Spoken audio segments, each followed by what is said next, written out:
ഇന്ന് നമുക്ക് obstetrics and ഗൈനക്കോളജിയുടെ class കാണാം. 14 മാർക്കാണ് കേരള പി എസ് സിക്ക് ഒ ബി ജിക്ക് ഉള്ളത്. മെഡിസിൻ കഴിഞ്ഞാൽ ഏറ്റവും കൂടുതൽ മാർക്കുള്ളൊരു സബ്ജക്റ്റാണ് ഒ ബി ജി കേട്ടോ.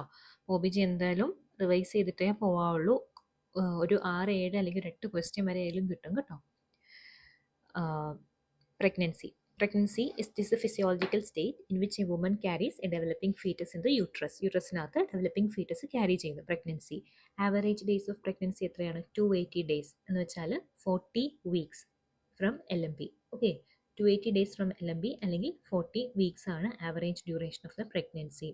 ഇനി പ്രിസംപ്റ്റീവ് സൈൻ എന്തൊക്കെയാണ്? What are the signs of pregnancies? Amenorrhoea, nausea, vomiting, breast changes, urinary frequency, fatigue. ഇത്രയും ബുദ്ധിമുട്ടുമായിട്ടായിരിക്കും ലേഡി വരുന്നത്.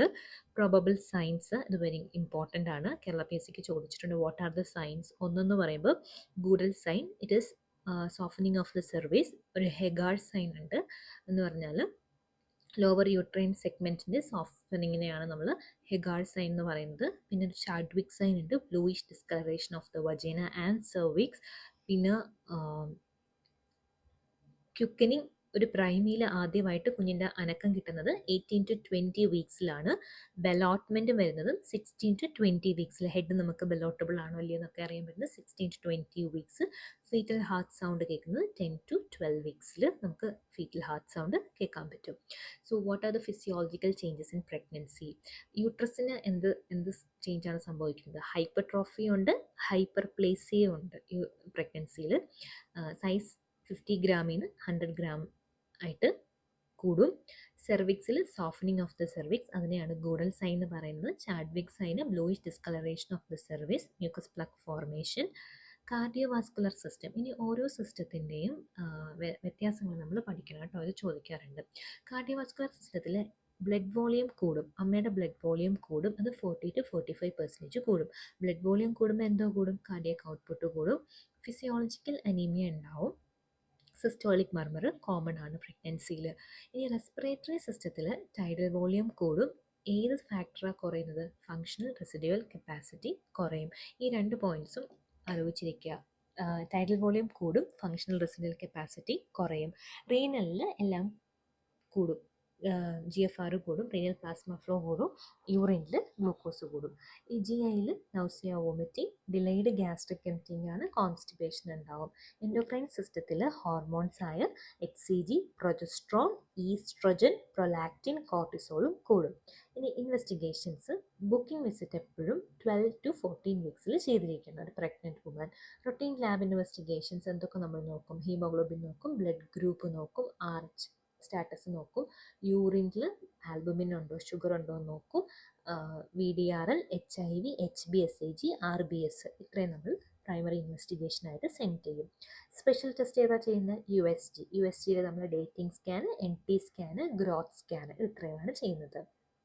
ANC ഷെഡ്യൂൾ എന്ന് പറയുന്നത് ആൻറ്റിനേറ്റൽ ഷെഡ്യൂൾ എന്ന് പറയുമ്പം ഓരോ 4 ആഴ്ചയും വിസിറ്റ് ചെയ്യണം അപ് ടു 28 വീക്സ്. ആദ്യത്തെ 28 ആഴ്ചയിൽ ഓരോ 4 ആഴ്ച കൂടുമ്പോൾ ഡോക്ടറിനെ കാണാൻ പോകണം.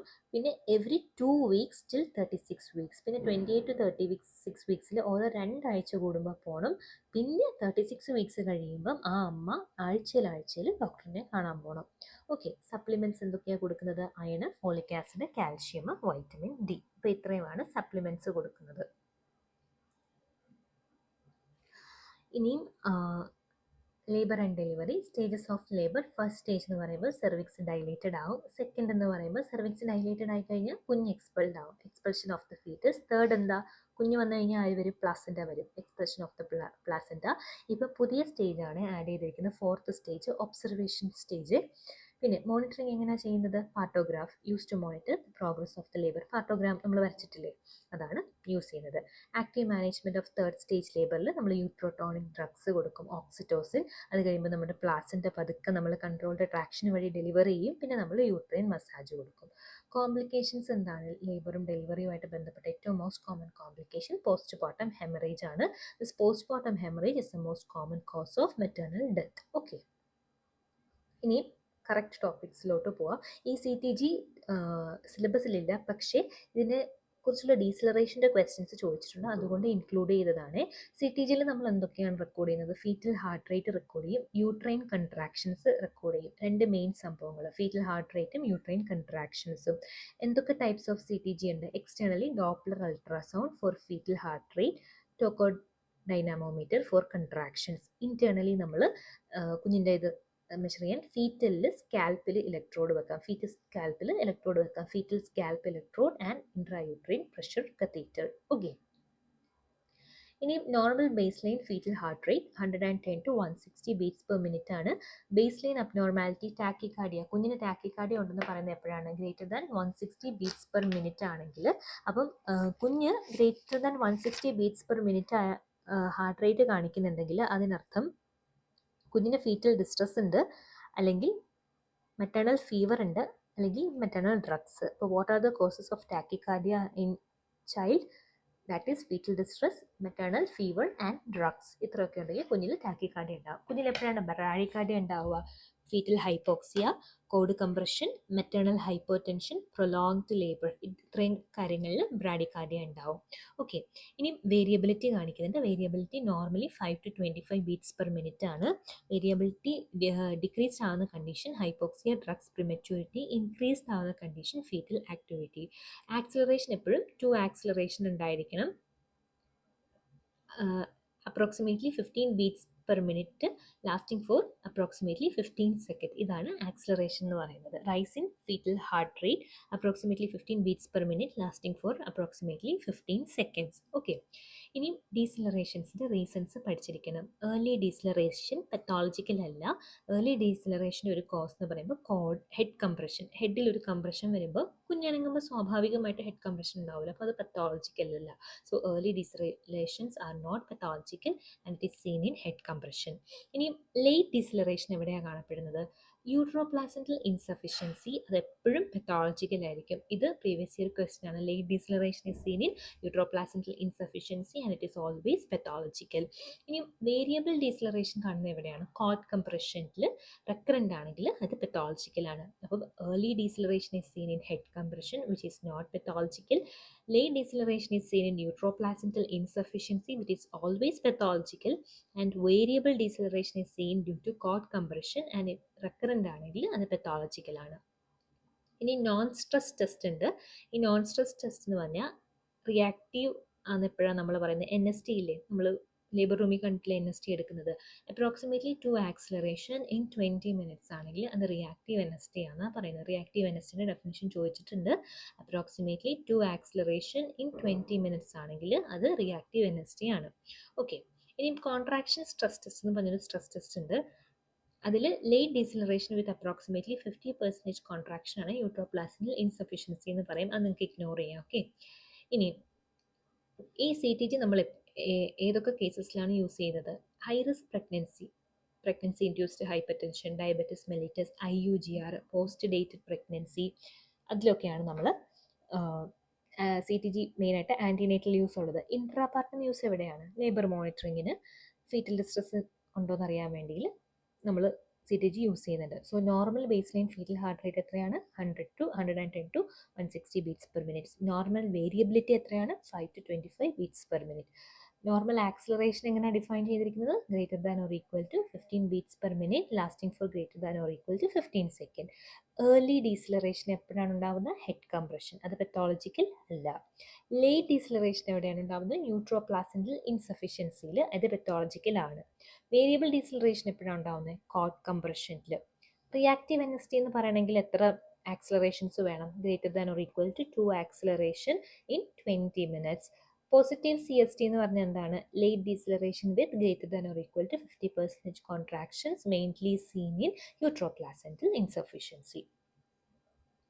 ഇനി active management of third stage of labour ഭയങ്കര ഇമ്പോർട്ടൻ്റ് ആണ്. ഒരു ക്വസ്റ്റ്യൻ എന്തായാലും വരാൻ സാധ്യത ഉള്ളൊരു ഏറിയാണ് കേട്ടോ. Active management of third stage എന്ന് പറഞ്ഞാൽ intervention applied immediately after the delivery of the baby to facilitate expulsion of the placenta. കുഞ്ഞ് ഡെലിവറി ആയി കഴിഞ്ഞിട്ട് പ്ലാസൻറ്റ എക്സ്പൾഷന് വേണ്ടി നടത്തുന്ന ഇൻ്റർവെൻഷൻസ് ആണ് active management of third stage of labour എന്ന് പറയുന്നത്. നമ്മൾ എന്തിനാണ് ഈ active management of third stage of labour follow ചെയ്യുന്നത്? It prevents PPH, shorten the third stage of the labor and reduces maternal morbidity and mortality. So what are the components of active management of third stage of labor?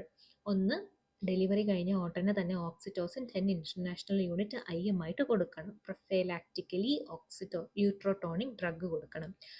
Early coat clamping ആയിരുന്നു പണ്ട്, പക്ഷേ ഇപ്പം എല്ലാം delayed cord clamping ആണ്. അത് ഓർത്ത് വെക്കുക. ഇപ്പം ഡിലേഡ് കോട്ട് ക്ലാമ്പിംഗ് ആണ്. 1 to 3 minutes നുള്ളിൽ നമ്മൾ ഡിലേഡ് കോട്ട് ക്ലാമ്പിംഗ് ആണ് ചെയ്യുന്നത്. നമ്മളിപ്പോൾ ഏർലി കോട്ട് ക്ലാമ്പിംഗ് ചെയ്യുന്ന കുറച്ച് കണ്ടീഷൻസേ ഉള്ളൂ. Fetal distress, RH negative mother, antepartum haemorrhage ഒക്കെ ഉള്ള കേസസിൽ മാത്രമേ നമ്മൾ ഏർലി കോട്ട് ക്ലാമ്പിംഗ് ചെയ്യുന്നുള്ളൂ. ബാക്കിയുള്ള എല്ലാ കേസസിലും നമ്മളിപ്പോൾ ഡിലേഡ് കോട്ട് ക്ലാമ്പിംഗ് ആണ് ചെയ്യുന്നത്. ഇനി controlled contraction of the placenta, നാലാമത്തെ component uterine massage after the placental delivery. So what are the components of active management of third stage of labour? Prophylactic uterotonic drugs, delayed cord clamping, controlled contraction, uterine massage after the placental delivery. നമ്മൾ ഏത് യൂട്രോട്ടോണിക് drugs ആണ് കൊടുക്കുന്നത്? ഒരു lady, ഇപ്പോൾ നമ്മൾ casualty ഇരിക്കുകയാണ്, ഒരു lady delivery ആയി കഴിഞ്ഞ് വന്നാൽ നമ്മൾ ആദ്യം കൊടുക്കുന്നത് oxytocin 10 international unit IM within 1 minute of the birth. ഇനി ഓൾട്ടർനേറ്റീവ് ആയിട്ട് കൊടുക്കാം. മീസോപ്രോസ്റ്റോൾ കൊടുക്കാം, 600 മൈക്രോഗ്രാം ഓറലി കൊടുക്കാം. ലോറസോൾ സെറ്റിംഗ് ആണെങ്കിൽ എർഗോമെട്രിൻ കൊടുക്കാം, പക്ഷേ ഹൈപ്പർ ടെൻഷനിൽ എർഗോമെട്രിൻ യൂട്രോട്ടോണിക് ഡ്രഗ് ആയിട്ട് കൊടുക്കാൻ പാടില്ല. കോട്ട് മാനേജ്മെൻറ്റ് പുതിയ അപ്ഡേറ്റ് പ്രകാരം ഡിലേഡ് കോട്ട് ക്ലാമ്പിംഗ് ആണ് 1 to 3 minutes, which improves neonatal iron stores. ഇനി കൺട്രോൾഡ് കോട്രാക്ഷൻ, ഈ പേര് ചോദിച്ചിട്ടുണ്ട്. Brandt Andrew method. It is the controlled contraction method to remove placenta. എന്ന് വെച്ചാൽ നമ്മൾ പതുക്കെ റൊട്ടേറ്റ് ചെയ്ത് പ്ലാസെൻറ്റ റിമൂവ് ചെയ്യുന്നതിനാണ്. പുള്ളിങ് ഡൗൺവേർഡ് ആൻഡ് ഔട്ട്വേർഡ് നമ്മൾ ട്രാക്ഷൻ കൊടുത്ത്, ആ കോഡിൽ ട്രാക്ഷൻ കൊടുത്ത് പ്ലാസെൻറ്റ ഡെലിവറി ചെയ്യുന്നതിൻ്റെ പേരാണ് ബ്രാൻഡ് ആൻഡ്രൂസ് മെത്തേഡ്. പിന്നെ യൂട്രൈൻ മസാജ്, പ്ലാസെൻറ്റ ഡെലിവറി കഴിഞ്ഞ ഉടനെ തന്നെ നമ്മൾ യൂട്രൈൻ മസാജ് കൊടുക്കണം. Then what are the advantages of active management of third stage of labour? നമ്മൾ എന്തിനാണ് ചെയ്യുന്നത്? പോസ്റ്റ്മോർട്ടം ഹെമറേജ് കുറയ്ക്കാൻ, ബ്ലഡ് ട്രാൻസ്ഫ്യൂഷൻ്റെ നീഡ് ഇല്ലാണ്ടാക്കാൻ, duration of third stage cut short ചെയ്യാൻ, മെറ്റേണൽ മോർട്ടാലിറ്റി റിഡ്യൂസ് ചെയ്യാൻ. ഓക്കെ, എർഗോമെട്രിൻ ഹൈപ്പർ ടെൻഷനിലും കാർഡിയാക് ഡിസീസിലും പ്രൈ എക്ലാംസിയയിലും യൂട്രോട്ടോണിക് ആയിട്ട് കൊടുക്കരുത്. ഇത് പ്രീവിയസ് ഇയർ ക്വസ്റ്റ്യൻ ആണ്. അപ്പോൾ ഇപ്പോൾ എന്താണ് പഠിച്ചത്? Drug of choice in AMTSL is oxytocin 10 international unit IM ആയിട്ടാണ് കൊടുക്കുന്നത്. കമ്പോണൻസ് എന്തൊക്കെയാണ്? കമ്പോണൻസ് എന്ന് പറയുന്നത് prophylactic uterotonic drug, delayed cord clamping, controlled contraction, uterine massage after the placental delivery. ഇപ്പോൾ delayed cord clamping ആണ് ചെയ്യുന്നത് 1 to 3 minutes. Early cord clamping ചെയ്യുന്ന conditions ഏതൊക്കെയാണ്? fetal distress, RH negative mother, antepartum hemorrhage. The most important step in active management of third stage of labor is the use of prophylactic uterotonic drug. The method of contraction used to deliver the placenta is Brandt-Andrew method. Which uterotonic drug is contraindicated in hypertension? Ergometry. ഇനി antenatal കെയറിനെ കുറിച്ച് പഠിക്കാം. Antenatal care is A systematic supervision of A pregnant woman during pregnancy to ensure maternal and fetal well-being. Okay, it promote the protect and maintain the maternal health, detect high-risk pregnancies early, ensure safe confinement, deliver a healthy baby, educate mother about nutrition, hygiene, breastfeeding, family planning. Okay. All pregnancy must be registered as early as possible, ideally before 12 weeks. 12 ആഴ്ചയ്ക്ക് മുൻപേ തന്നെയുള്ള എല്ലാ പ്രഗ്നൻസീസും നമ്മൾ register ചെയ്തിരിക്കണം കേട്ടോ. എത്ര visit വേണം? At least നമുക്ക് 4 visit. ഒരു പ്രഗ്നൻറ്റ് ലേഡി അറ്റ്ലീസ്റ്റ് 4 വിസിറ്റ്. ഇത് ICOG ഗൈഡ് ലൈനാണ്. അതിൽ 4 വിസിറ്റ് വേണം. എന്നുവെച്ചാൽ ഫസ്റ്റ് വിസിറ്റ് 12 വീക്സിൽ കൊടുക്കണം, സെക്കൻഡ് വിസിറ്റ് 12 to 26 വീക്സിൽ കൊടുക്കണം, തേർഡ് വിസിറ്റ് 28 to 34 വീക്സിൽ, fourth visit greater than 36 weeks till delivery. 4 വിസിറ്റേലും മിനിമം നമ്മൾ കൊടുക്കണം. ഓക്കെ, പിന്നെ 28 ആഴ്ച വരെ 4 ആഴ്ച കൂടുമ്പോൾ പോയാൽ മതി. 28 to 36 വീക്കിൽ 2 ആഴ്ച കൂടുമ്പോൾ പോകണം. 36 വീക്ക് കഴിഞ്ഞാൽ ഓരോ ആഴ്ച കൂടുമ്പോഴും ഡോക്ടറിനെ കാണാൻ പോകണം. റൊട്ടീൻ എക്സാമിനേഷൻസ് എന്തൊക്കെയാണ്? ഹിസ്റ്ററി ടേക്ക് ചെയ്യും, general examination such as BP, weight, pallor, oedema, obstetric examination such as fundal height, lie, presentation, fetal heart sound. Investigations എന്തൊക്കെ ചെയ്യും? Haemoglobin, urine, blood group, HIV, HbSAg, VDRL. ഇത്രയും.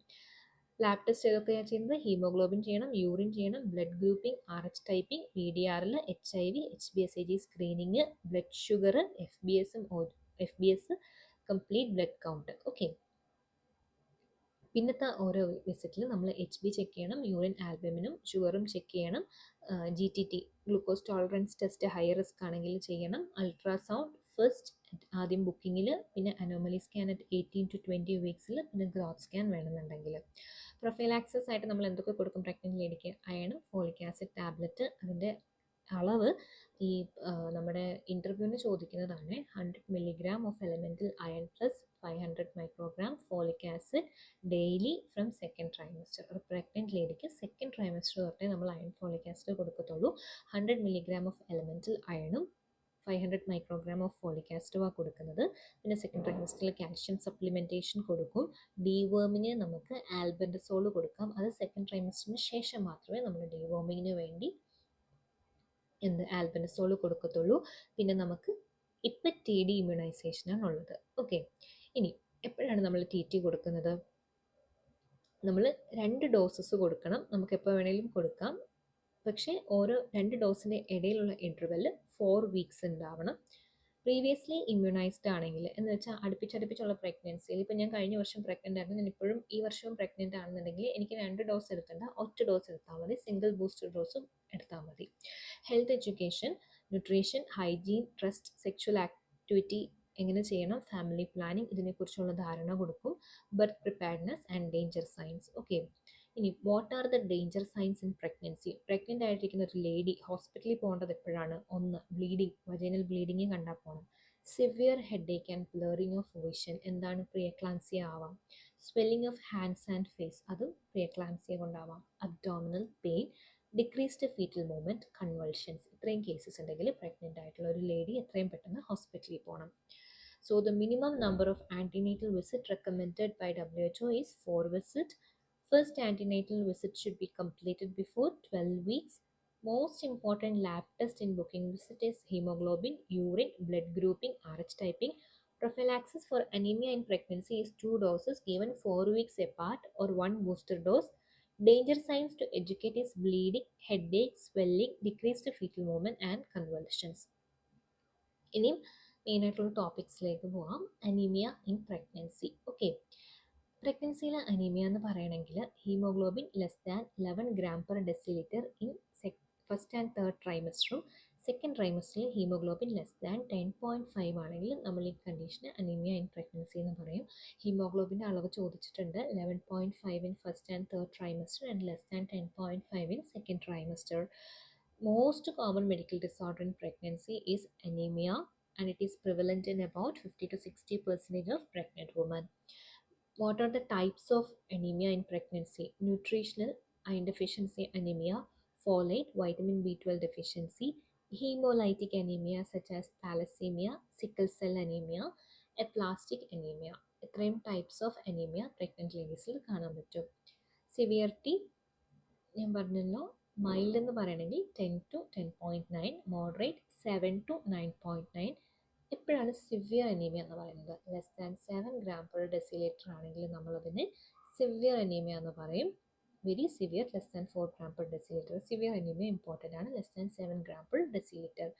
Iron deficiency അനീമിയയുടെ causes എന്തൊക്കെയാണ്? Poor diet, increased demand of iron in pregnancy, repeated pregnancies and blood loss. Okay, pathology microcytic hypochromic cells കാണാൻ പറ്റും. Haemoglobin decreased, MCV decreased, ferritin decreased. അതുകൊണ്ട് തന്നെ ഒരു pregnant lady anaemia ആയിട്ട് വരുമ്പോൾ നമ്മൾ സെറം ഫെറിറ്റിൻ നോക്കാൻ പറഞ്ഞു വിടും. കാരണം അയൺ ഡെഫിഷ്യൻസി അനീമിയ ആണെങ്കിൽ ഫെറിറ്റിൻ ഡിക്രീസ്ഡ് ആയിരിക്കും. പിന്നെ നമ്മൾ പെരിഫറൽ സ്മിയർ വിടും. സെറം ഫെറിറ്റിൻ്റെ value less than 30 microgram per liter ആണെങ്കിൽ ലേഡി അനീമിക്കാണ്. ഇനി അനീമിയ ഉണ്ടായാൽ ഉള്ള മെറ്റേണൽ ഇഫക്ട്സ് എന്തൊക്കെയാണ്? പോസ്റ്റ്മോർട്ടം ഹെമറേജ് ഉണ്ടാവും, പ്രീ ടേം ലേബർ ഉണ്ടാവും, സെപ്സിസ്, ഹീമോഗ്ലോബിൻ കുറവൊക്കെ ഇല്ലേ, അപ്പോൾ സെപ്സിസ് ഉണ്ടാവും, ഹാർട്ട് ഫെയിലിയേഴ്സ് ഉണ്ടാവും, മോർട്ടാലിറ്റി ഉണ്ടാവും. Okay, fetal effects of anaemia in pregnancy എന്താ? കുഞ്ഞിന് ആവശ്യത്തിന് വേണ്ട ന്യൂട്രിയൻസ് കിട്ടുന്നില്ല, അപ്പോൾ കുഞ്ഞ് വളരത്തില്ല, IUGR ഉണ്ടാവും, കുഞ്ഞിൻ്റെ വെയിറ്റ് കുറയും, ലോ ബർത്ത് വെയിറ്റ് ആയിരിക്കും, പ്രിമച്വർ ഡെലിവറി ഉണ്ടാവും, സ്റ്റിൽ ബർത്ത് ഉണ്ടാവും. ഓക്കെ, ഇപ്പം സാധാരണ നമുക്ക് 100 മില്ലിഗ്രാം ഓഫ് എലമെൻ്റൽ അയണും 500 മൈക്രോഗ്രാം ഓഫ് ഫോളിക് ആസിഡും 100 ഡേയ്സ് നമ്മൾ കൊടുക്കുന്നുണ്ട്. കാൽഷ്യം കൊടുക്കണം, ഡീവേമിങ് ചെയ്യണം, TT അല്ലെങ്കിൽ TD കൊടുക്കണം. ഇനിയും ട്രീറ്റ്മെൻറ്റ് മൈൽഡ് തൊട്ട് മോഡറേറ്റ് അനിമിയ ആണെങ്കിൽ 10 to 10.9 റേഞ്ചിലാണെങ്കിൽ ഓറൽ അയൺ ഫോളിക് ആസിഡ് കൊടുത്താൽ മതി. എന്ന് വെച്ചാൽ 100 മില്ലിഗ്രാം ഓഫ് എലമെൻ്റൽ അയൺ നമ്മൾ നേരത്തെ കൊടുക്കുന്നല്ലോ, അത് BD ആക്കി കൊടുക്കുക ഓടിക്ക് പകരം. സിവിയർ ആണെന്നുണ്ടെങ്കിൽ നമ്മൾ IV അയൺ ഇടണം. വെരി സിവിയർ ആയിട്ടുള്ള ആളാണെങ്കിൽ less than 4 gram per deciliter കുറവാണ് അമ്മയുടെ ഹീമോഗ്ലോബിൻ എങ്കിൽ ബ്ലഡ് ട്രാൻസ്ഫ്യൂഷൻ നടത്തണം. സോ നമ്മൾ പേരൻട്രലായിട്ട് IV ആയിട്ടിടുന്ന അയണിൻ്റെ പേര് അയൺ സൂക്രോസ് എന്നാണ്, അല്ലെങ്കിൽ ഫെറസ് കാർബോക്സി മാൾട്ടോസ് എന്നാണ്. 1000 മില്ലിഗ്രാം ആണ് ഇടുന്നത്. അയൺ സൂക്രോസ് ആണ് അറിഞ്ഞിരിക്കുക, അല്ലെങ്കിൽ FCM ഫെറസ് കാർബോക്സി മാൾട്ടേസ് ആണ് അറിഞ്ഞിരിക്കുക. 1000 ആണ് മില്ലിഗ്രാം IV ആയിട്ട് കൊടുക്കുന്നത്. IV കൊടുക്കുന്നത് എപ്പോഴാണ്? നമ്മൾ സിവിയർ അനീമിയയിൽ കേട്ടോ. ഇനിയും ഫോളേറ്റ് ഡെഫിഷ്യൻസി അനീമിയയിലാണെങ്കിൽ പെരിഫറൽ സ്മിയറിൽ മാക്രോസൈറ്റ്സും കാണാം, ക്ലിനിക്കലി ഗ്ലോസൈറ്റീസും കാണാം. അപ്പോൾ ഫോളേറ്റ് ഡെഫിഷ്യൻസി ആണെങ്കിൽ നേരത്തെ നമ്മൾ നോർമലായിട്ട് 500 മൈക്രോഗ്രാം അല്ലേ കൊടുക്കുന്നത്, പക്ഷേ ഫോളേറ്റ് ഡെഫിഷ്യൻസി ഉണ്ടെങ്കിൽ നമ്മൾ 5 മില്ലിഗ്രാം പെർ ഡേ കൊടുക്കണം. കാരണം ന്യൂറൽ ട്യൂബ് ഡിഫക്ട്സ് ഉണ്ടാവും ഫോളേറ്റ് ഡെഫിഷ്യൻസി വന്നാൽ. ഓക്കെ. മെഗ്ലോബ്ലാസ്റ്റിക് അനീമിയയിൽ ഫോളേറ്റും vitamin B12 deficiency programme national anaemia control programme ഉണ്ട്. So the most common anemia in pregnancy is iron deficiency anemia. WHO cutoff for anemia is hemoglobin less than 11 gram per deciliter. Best test to determine iron deficiency anemia is serum ferritin, and it will be less than 30 microgram per liter. Iron folic acid prophylaxis done എത്ര കൊടുക്കുന്നത്? 100 milligram elemental iron plus 500 microgram of folic acid. Severe anaemia in late പ്രഗ്നൻസിയുടെ treatment എന്താ? ഞാൻ പറഞ്ഞു, severe anaemia ആണെങ്കിൽ IV iron കൊടുക്കണം. Very severe ആണെങ്കിൽ blood transfusion കൊടുക്കണം. Dose of folic acid in megaloblastic anaemia സാധാരണ 500 മൈക്രോഗ്രാം ആണ് കൊടുക്കുന്നത്, പക്ഷേ ഫോളേറ്റ് ഡെഫിഷ്യൻസി ഉണ്ടെങ്കിൽ 5 മില്ലിഗ്രാം പെർ ഡേ കൊടുക്കണം. Complication of anemia, postpartum hemorrhage, preterm delivery, IUGR, sepsis for the child. ഇനി ഈ ന്യൂട്രീഷൻസിൻ്റെ അളവ് പഠിച്ചിരിക്കണം, എത്ര എമൗണ്ട് പ്രഗ്നൻസി വേണമെന്ന് കേട്ടോ. Calorie requirement plus 350 kilo calorie per day, that too in second and third ട്രൈമസ്റ്ററിൽ 350 kilo calories per day extra നമുക്ക് ഉണ്ടായിരിക്കണം. Protein should be extra 23 gram per day. Iron requirement total of 1000 milligram വേണം. Calcium requirement ഇത് previous year question ആണ്. എത്ര calcium വേണം? 1200 milligram per day. Vitamin D requirement 600 international unit per day. കുഞ്ഞുങ്ങളിലെ hypocalcaemia റിക്കറ്റ്സും തടയാൻ വേണ്ടിയാണ്. അയഡിൻ്റെ അളവും ചോദിച്ചിട്ടുണ്ട്, 250 മൈക്രോഗ്രാം പെർ ഡേ. അയഡിൻ വേണം, അല്ലെങ്കിൽ ഹൈപ്പോതൈറോയിഡിസം ഉണ്ടാവും. Iodine 250 microgram per day. So normal weight gain 11 to 16 kilogram ആണ് നോർമൽ വെയ്റ്റ് ഗെയിൻ ഉണ്ടാവുന്നത്. ഓക്കെ. ദെൻ തെറപ്പറ്റോജനിക് ഡ്രഗ്സ് ഏതൊക്കെ ഡ്രഗ്സ് നമ്മൾ കൊടുക്കാൻ പാടില്ല? ECE ഇൻഹിബിറ്റേഴ്സ് കൊടുക്കാൻ പാടില്ല, കാരണം റീനൽ ഡിസ്ജെനിസിസ് ഉണ്ടാവും. ടെട്രാസൈക്ലിൻസ് കൊടുക്കാൻ പാടില്ല, ടീത്ത് അല്ലെ ബോൺ ഡിഫോമിറ്റീസ് ഉണ്ടാവും. അമിനോഗ്ലൈക്കോസൈഡ്സ് ഓട്ടോടോക്സിക് ആണ്. വാൽപ്രോവേറ്റ് ന്യൂറൽ ട്യൂബ് ഡിഫക്ട്സ് ഉണ്ടാക്കും. Phenytoin causes fetal hydantoin syndrome. Warfarin causes nasal hypoplasia. Thalidomide cause phocomelia. ഇത് ചോദിച്ചിട്ടുണ്ട്, ഈ പാർട്ടിയിൽ നിന്ന് ക്വസ്റ്റ്യൻ വന്നിട്ടുണ്ട്. ECE inhibitors renal distances. Tetracycline causes teeth and bone deformity. Aminoglycosides causes ototoxicity. Valproate causes neural tube defect. Phenytoin causes fetal hydantoin and warfarin causes nasal hypoplasia and thalidomide will cause phecomalia. Then the FDA pregnancy categories. A category safe ആണ്, B category likely safe ആണ്. ഇത് ചോദിക്കും, കാരണം ഓരോ ഡ്രഗിന് പുറത്തും FDA category എഴുതിയിട്ടുണ്ടാവുമല്ലോ. Caution C, D definitely risk. Schedule X ആയിട്ടുള്ള ഡ്രഗ് ഒരിക്കലും അമ്മയ്ക്ക് കൊടുക്കാൻ പാടില്ല. ഇതാണ് ഇമ്പോർട്ടൻറ്റ്. ഏത് ഷെഡ്യൂളിൽ വരുന്ന ഡ്രഗാണ് കൊടുക്കാൻ പാടില്ലാത്തത്? ഷെഡ്യൂൾ എക്സ് ടെറട്ടോജനിക് ആണ്, അതുകൊണ്ട് കോൺട്രാ ഇൻഡിക്കേറ്റഡ് ആയിരിക്കും. ഇനിയും സേഫ് ആയിട്ട് കൊടുക്കാൻ പറ്റുന്ന ഡ്രഗ്സ് ഏതൊക്കെയാണ്? Paracetamol, penicillin, cephalosporin. അവോയ്ഡ് ചെയ്യേണ്ടത് aspirin, NSAID. Okay. NSAID oligohydramnios ഉണ്ടാക്കും, അതുകൊണ്ടാണ്. So extra calorie requirement in pregnancy 350 kilo calorie per day in second and third trimester. Daily protein requirement is 23 gram per day. Total iron requirement in pregnancy is 1000 milligram. Daily calcium requirement is 1200 milligram per day. Daily folic acid requirement is 400 microgram pre-conceptionally and 600 microgram in pregnancy. Daily iron requirement is 250 microgram per day. In the previous year question, iodine 250 microgram per day. Calcium ചോദിച്ചതാണ് 1200 milligram per day. Recommended weight is 11 to 16 kilogram. FDA pregnancy category extracts are contraindicated and ഏതൊക്കെ drugs ആണത്? Warfarin, isotretinoin, thalidomide. Warfarin എന്തുകൊണ്ടാണ്? Nasal hypoplasia ഉണ്ടാക്കും. Isotretinoin teratogenic ആണ്. Thalidomide phocomelia ഉണ്ടാക്കും. So the teratogenic drug causing phacomelia is thalidomide. The drug of choice for hypertension in pregnancy is now labetalol or methyldopa. Okay. ഇനി UST in pregnancy. USG safe ആയിട്ട് non invasive ആയിട്ടുള്ള real time imaging ആണ് പ്രഗ്നൻസിയിൽ. ഡേറ്റിങ്ങിനും ഗ്രോത്തിനും അനോമലീസിനും വെൽബീയിങ്സിനും ഒക്കെ നമുക്ക് USG use ചെയ്യാം. First USG അല്ലെങ്കിൽ booking USG ചെയ്യുന്നത് 12 week പ്രഗ്നൻസിയിലാണ്. എന്തൊക്കെയാണ് ആ 12 വീക്ക് പ്രഗ്നൻസിയിൽ നമുക്ക് മനസ്സിലാവുന്നത്? ജസ്റ്റേഷണൽ ഏജ് കൺഫേം ചെയ്യാം, കുഞ്ഞ് വയബിൾ ആണോ അല്ലയോ, എത്ര നമ്പർ ഓഫ് ബേബീസ് ഉണ്ട്, ന്യൂക്ലിയർ ട്രാൻസ്ലൂസൻസി. ഓക്കെ, ഇത്രയും നമുക്ക് ഡേറ്റിംഗ് സ്കാൻ വെച്ച് മനസ്സിലാക്കാൻ പറ്റും. ഡേറ്റിംഗ് സ്കാനിൽ ഏറ്റവും നമ്മൾ അസസ് ചെയ്യുന്ന പാരാമീറ്റർ ക്രൗൺ ഡ്രം ലെങ്ത് ആണ്. പ്രീവിയസ് ഇയർ ക്വസ്റ്റ്യൻ ആണ്. ക്രൗൺ ഡ്രം ലെങ്ത് ആണ് the best parameter in first trimester. Anomaly scan നമ്മൾ ചെയ്യുന്നത് 18 to 20 വീക്സിലാണ്. It detect the congenital malformation and placental site. അപ്പം അനോമലി സ്കാനിൽ രണ്ട് കാര്യങ്ങൾ അറിയാൻ പറ്റും. കൺജനൈറ്റൽ മാൽഫോർമേഷൻ എന്തെങ്കിലും ഉണ്ടോ, പ്ലാസെൻറ്റയുടെ സൈറ്റ് എവിടെയാണെന്നും അറിയാൻ പറ്റും. ഗ്രോത്ത് സ്കാൻ നമ്മൾ 28 to 34 വീക്സ് ഓഫ് പ്രഗ്നൻസിയിൽ ചെയ്യും. അത് ഫീറ്റൽ ഗ്രോത്തിനെ അസസ് ചെയ്യും. നമ്മൾ എന്തൊക്കെ നോക്കും? അബ്ഡോമിനൽ സർക്കംഫറൻസ്, ഫിമറൽ ലെങ്ത് ഒക്കെ നോക്കും. ഡോപ്ലർ, IUGR സസ്പെക്ട് ചെയ്യുന്നുണ്ടെങ്കിൽ നമ്മൾ ഡോപ്ലർ പറയണം. Late pregnancy scan in 36 weeks. എന്തിനാണ് 36 വീക്സിൽ സ്കാൻ ചെയ്യുന്നത്? ഫീറ്റസിൻ്റെ പ്രസൻറ്റേഷൻ അറിയാൻ. ഹെഡ് ആണോ, ബ്രീച്ച് പ്രസൻറ്റേഷൻ ആണോ, ആംനിയോട്ടിക് ഫ്ലൂയിഡ് ആഡിക്വേറ്റ് ആണോ, ഒളിഗോ ആണോ, പോളിഹൈഡ്രാമിയോസ് ഉണ്ടോ, പ്ലാസെൻറ്റൽ ഗ്രേഡിങ്, പ്ലാസെൻറ്റ പ്രിവിയ വല്ലതും ഉണ്ടെങ്കിൽ അതിൻ്റെ ഗ്രേഡിങ്, ബൈപാരൈറ്റൽ ഡയമീറ്റർ, ഇത്രയുമാണ് ബയോഫിസിക്കൽ പ്രൊഫൈൽ, ഇത്രയുമാണ് നമ്മൾ ലേറ്റ് പ്രഗ്നൻസി സ്കാനിൽ നോക്കുന്നത്. സോ ഫസ്റ്റ് ട്രൈമസ്റ്ററിൽ നമ്മൾ നോക്കുന്നത് ക്രൗൺ ഡ്രം ലെങ്ത്, സെക്കൻഡ് ട്രൈമസ്റ്ററിൽ നമ്മൾ biparietal diameter, head circumference, abdominal circumference, femoral length. Third ട്രൈമസ്റ്ററിൽ abdominal circumference is the most reliable for growth. Okay.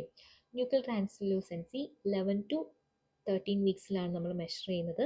Increased nuclear translucency എന്ന് പറഞ്ഞാൽ ആ കുഞ്ഞിന് chromosomal anomalies, especially down syndrome ഉണ്ടാവാനുള്ള ചാൻസ് ഉണ്ടെന്നാണ്. ഇനി പ്ലാസെൻറ്റൽ അസസ്മെൻറ്റ് USG വഴി ചെയ്യാം.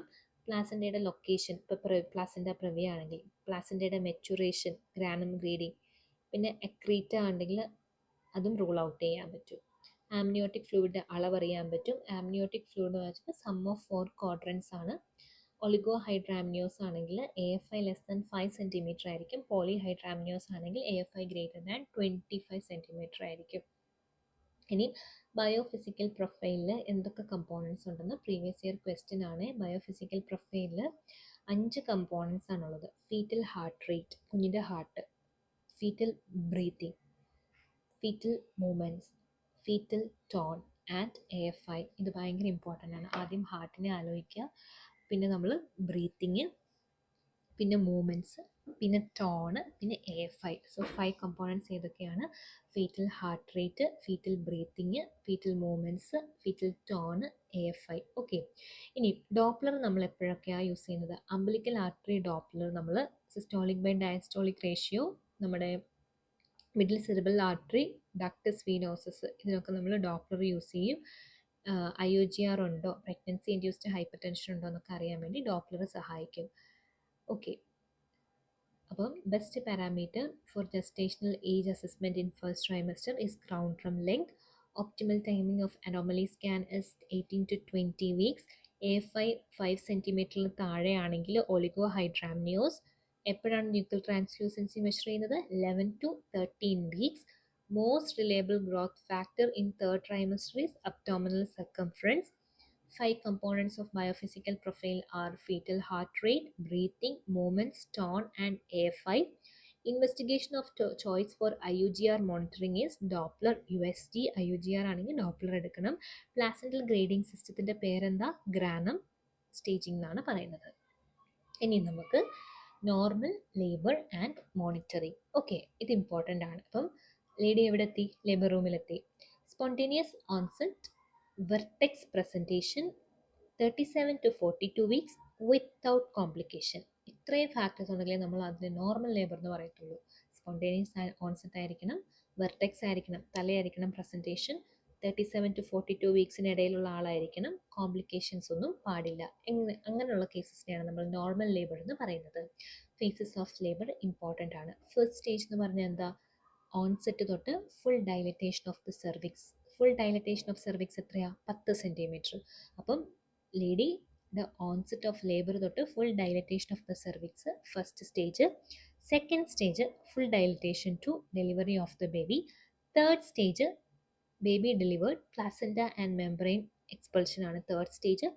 ഫോർത്ത് സ്റ്റേജ് എന്ന് പറയുമ്പോൾ first 1 hour after the placenta delivery ചെയ്ത് കഴിഞ്ഞുള്ള ആദ്യത്തെ 1 hourനെയാണ് നമ്മൾ ഫോർത്ത് സ്റ്റേജ് ഓഫ് ലേബർ എന്ന് പറയുന്നത്. ഓക്കെ, ഇത് ക്വസ്റ്റ്യൻ ആയിട്ട് ചോദിക്കാൻ സാധ്യതയുണ്ട്. പ്ലാസൻറ്റ ഡെലിവറി ചെയ്ത് കഴിഞ്ഞ് 1 മണിക്കൂർ വരെയുള്ള സമയത്തിന് നമ്മൾ ഫോർത്ത് സ്റ്റേജ് എന്ന് പറയുന്നു. ഇനി പ്രൈമി ഗ്രാവിഡിയിൽ ഫസ്റ്റ് സ്റ്റേജ് ലോങ്ങർ ആയിരിക്കും. It may take 12 to 14 hours. എന്ന് വെച്ചാൽ ഓൺസെറ്റ് തൊട്ട് ഫുൾ ഡയലറ്റേഷൻ വരെ ഒരു 12 തൊട്ട് 14 മണിക്കൂർ വരെ എടുക്കാം. മൾട്ടി ഗ്രാവിഡ ആണെങ്കിൽ 6 to 8 hourനുള്ളിൽ ഫുൾ സെർവിക്കൽ ഡയലറ്റേഷൻ ഉണ്ടാവും.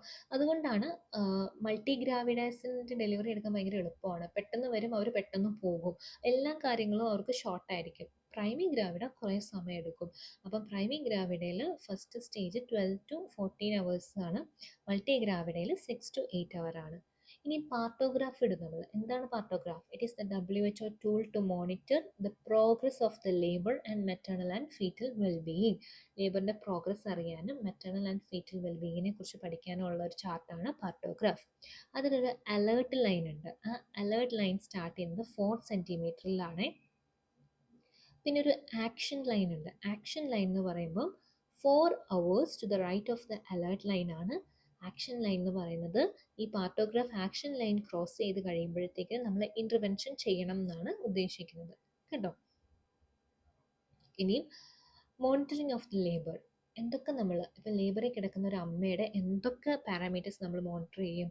അമ്മയുടെ പൾസ്, ഹാർട്ട് റേറ്റ്, BP, അമ്മയുടെ temperature, uterine contractions, fetal heart rate, ഇത്രയും നമ്മൾ മോണിറ്റർ ചെയ്യും.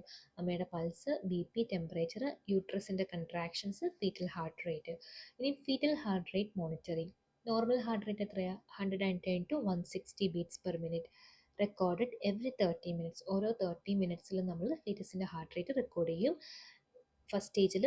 സെക്കൻഡ് സ്റ്റേജിൽ അമ്മ എത്തിക്കഴിയുമ്പോൾ ഓരോ 5 minutesും ഫീറ്റൽ ഹാർട്ട് റേറ്റ് റെക്കോർഡ് ചെയ്യും.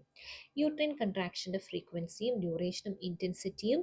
നോർമൽ യൂട്രൈൻ കൺട്രാക്ഷൻ എന്ന് പറഞ്ഞാൽ 3 to 4 contraction per 10 minutes lasting for 40 to 60 seconds. ഇതാണ് നമ്മൾ ലേബർ റൂമിൽ ഇരുന്നിരുന്ന് ചെയ്തിട്ടുള്ളത്, കോൺട്രാക്ഷൻ നോക്കുക എന്നുള്ളത്.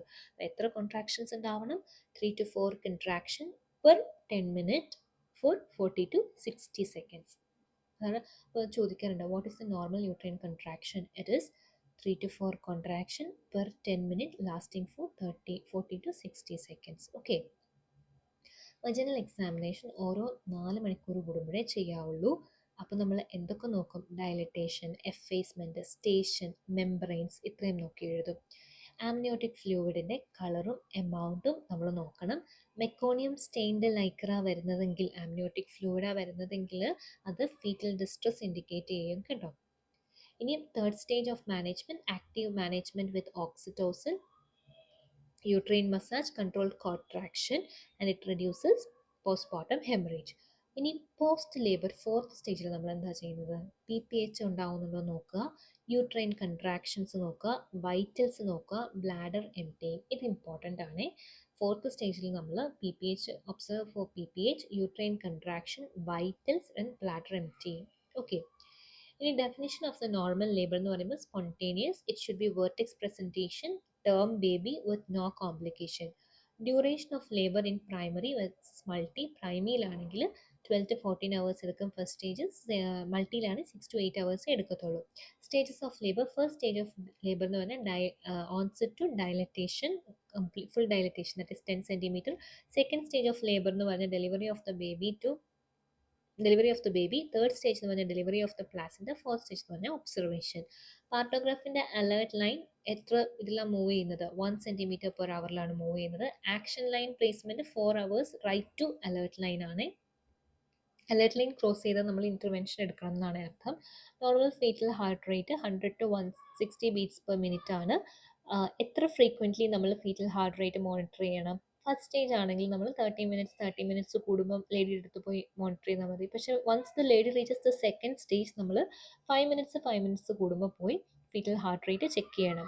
The most important management of third stage of labour is uterotonic drugs കൊടുക്കുക, പിന്നെ കൺട്രോൾഡ് കോൺട്രാക്ഷൻ, പിന്നെ യൂട്രെയിൻ മസാജ്. ഓക്കെ, നമുക്കിനി ഇൻഡക്ഷൻ ഓഫ് ലേബറിനെ കുറിച്ച് പഠിക്കാം. ഇൻഡക്ഷൻ ഓഫ് ലേബർ എന്ന് പറഞ്ഞാൽ it is the artificial initiation of uterine contraction before the onset of spontaneous labour after the fetus is viable. Foetus viable ആയി കഴിഞ്ഞിട്ട് നമ്മൾ സ്പോണ്ടേനിയസ് ലേബർ ആ ലേഡിക്ക് കൊടുക്കാൻ വേണ്ടി ആർട്ടിഫിഷ്യലി ഇനീഷ്യേറ്റ് ചെയ്യുന്ന യൂട്രെയിൻ കൺട്രാക്ഷൻസ് ആണ് നമ്മൾ ഇൻഡക്ഷൻ ഓഫ് ലേബർ എന്ന് പറയുന്നത്. എന്ന് വെച്ചാൽ യൂട്രെയിൻ കൺട്രാക്ഷൻ നമ്മൾ ആർട്ടിഫിഷ്യലി ഇനിഷ്യേറ്റ് ചെയ്യുക. ഫീറ്റസ് വയബിൾ ആയതിനു ശേഷം ആ ലേഡി സ്പോണ്ടേനിയസ്ലി ഡെലിവറിയിലോട്ട് പോകാൻ വേണ്ടി നമ്മൾ ആർട്ടിഫിഷ്യലി യൂട്രെയിൻ കൺട്രാക്ഷൻ ഇനിഷ്യേറ്റ് ചെയ്യുന്നതിനാണ് ഇൻഡക്ഷൻ ഓഫ് ലേബർ എന്ന് പറയുന്നത്. ഈ ഇൻഡക്ഷൻ ഓഫ് ലേബറിൻ്റെ ഇൻഡിക്കേഷൻസ് ഇമ്പോർട്ടൻ്റ് ആണ്. Pre eclampsia, pregnancy induced hyper tension, eclampsia എന്ന് വെച്ചാൽ hyper tension in pregnancy, diabetes mellitus, GDM. Post dated pregnancy 40 weeks ആണല്ലോ നമ്മുടെ പ്രഗ്നൻസി പീരിയഡ്, 280 days പ്ലസ്. അപ്പം പോസ്റ്റ് ഡേറ്റഡ് പ്രഗ്നൻസിയിലാണ് നമ്മൾ ഇൻഡക്ഷൻ ഓഫ് ലേബർ ചെയ്യും. പിന്നെ premature rupture of membrane or chorioamnionitis. നേരത്തെ മെംബ്രെയിൻ പൊട്ടിപ്പോയി പക്ഷേ സ്പോണ്ടേനിയസ് ആയിട്ടുള്ള യൂട്രെയിൻ കൺട്രാക്ഷൻസ് വരുന്നില്ല എന്നുണ്ടെങ്കിൽ നമ്മൾ ലേബർ ഇൻഡ്യൂസ് ചെയ്യും. പിന്നെ IUGR with good biophysical profile or Doppler. കുഞ്ഞ് ഇൻട്രായൂട്രെയിൻ ഗ്രോത്ത് റെസ്ട്രിക്ഷനിലാണ് എങ്കിൽ നമ്മൾ ഇൻഡക്ഷൻ ഓഫ് ലേബർ ചെയ്യും. അപ്പം what are the indications for induction of the labour? Preeclampsia or pregnancy-induced hypertension or eclampsia, diabetes mellitus, post-dated pregnancy of greater than 41 weeks, premature rupture of the membrane or chorioamnionitis, IUGR with good biophysical profile and Doppler. What are the indications? The fetal indications. മുമ്പ് പറഞ്ഞ maternal indications ആണ്. ഇനി what are the fetal indications for induction of the labor? Intrauterine fetal death. Okay, IUFD, intrauterine fetal death, RH isoimmunization, oligohydramnios or polyhydramnios, fetal growth restriction. കുഞ്ഞിന് വരുന്ന ബുദ്ധിമുട്ടുകൾ: intrauterine fetal death, RH isoimmunization, oligohydramnios or polyhydramnios and fetal growth restriction. Then what are the contraindication? Contraindication ആണ് ഇൻഡിക്കേഷനേക്കാളും important. സെഫാലോപെൽവിക് disproportion ഉണ്ടെങ്കിൽ ചെയ്യാൻ പാടില്ല. Placenta previa ഉണ്ടെങ്കിൽ induction ചെയ്യാൻ പാടില്ല. മാൽ പ്രസൻറ്റേഷൻ സച്ച് ആസ് ബ്രീച്ച് അല്ലെ ട്രാൻസ്വേഴ്സ് ലൈ ആണ് ഇൻഡക്ഷൻ ചെയ്യാൻ പാടില്ല. Previous classical caesarean section or approximately 2 LSCS previously ഉണ്ടെങ്കിലും ലേബർ ഇൻഡ്യൂസ് ചെയ്യാൻ പാടില്ല. സോ കെഫാലോപെൽവിക് ഡിസ്പ്രപ്പോർഷൻ, പ്ലാസൻറ്റ പ്രിവിയ, മാൽ പ്രസൻറ്റേഷൻ സച്ച് ആസ് ബ്രീച്ച് അല്ലെ transverse, then previous classical caesarean section. Okay, ഇനിയും relative കോൺട്രാഇൻഡിക്കേഷൻസ്. നേരത്തെയുള്ള LSCS കാർ റിലേറ്റീവ് കോൺട്രാഇൻഡിക്കേഷൻ ആണ്, പക്ഷേ വേണമെങ്കിൽ നമുക്ക് ഇൻഡക്ഷൻ ഓഫ് ലേബറിന് വെക്കാം. ഗ്രാൻഡ് മൾട്ടിപാരയിൽ നമ്മൾ ഇൻഡ്യൂസ് ചെയ്യേണ്ട ആവശ്യമില്ല, തനിയെ വന്നോളൂ ശരിക്കും. അൺഫേവറബിൾ സെർവിക്സ് അൺഫേവറബിൾ ആണെങ്കിലും നമ്മൾ പൊതുവെ അങ്ങനെ ഇൻഡക്ഷൻ ഓഫ് ലേബർ ചെയ്യാറില്ല. Assessment of the cervix. നമ്മൾ എപ്പോഴാണ് ലേബർ ഇൻഡ്യൂസ് ചെയ്യുന്നത്? ബിഷപ്പ് സ്കോർ നോക്കും. ഈ ബിഷപ്പ് സ്കോർ പൊതുവെ 0 to 13 ആണ് അതിൻ്റെ സ്കെയിലിംഗ്. 6 വരെ ഉണ്ടെങ്കിൽ, greater than 6 or greater than 6 ആണെങ്കിൽ cervix is favourable for spontaneous delivery എന്നാണ് അർത്ഥം.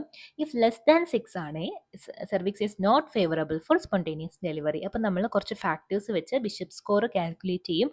അത് 6 കൂടുതലാണെങ്കിൽ നമുക്ക് ഇൻഡ്യൂസ് ചെയ്യാം, 6 കുറവാണെങ്കിൽ നമ്മൾ ഇൻഡ്യൂസ് ചെയ്യത്തില്ല.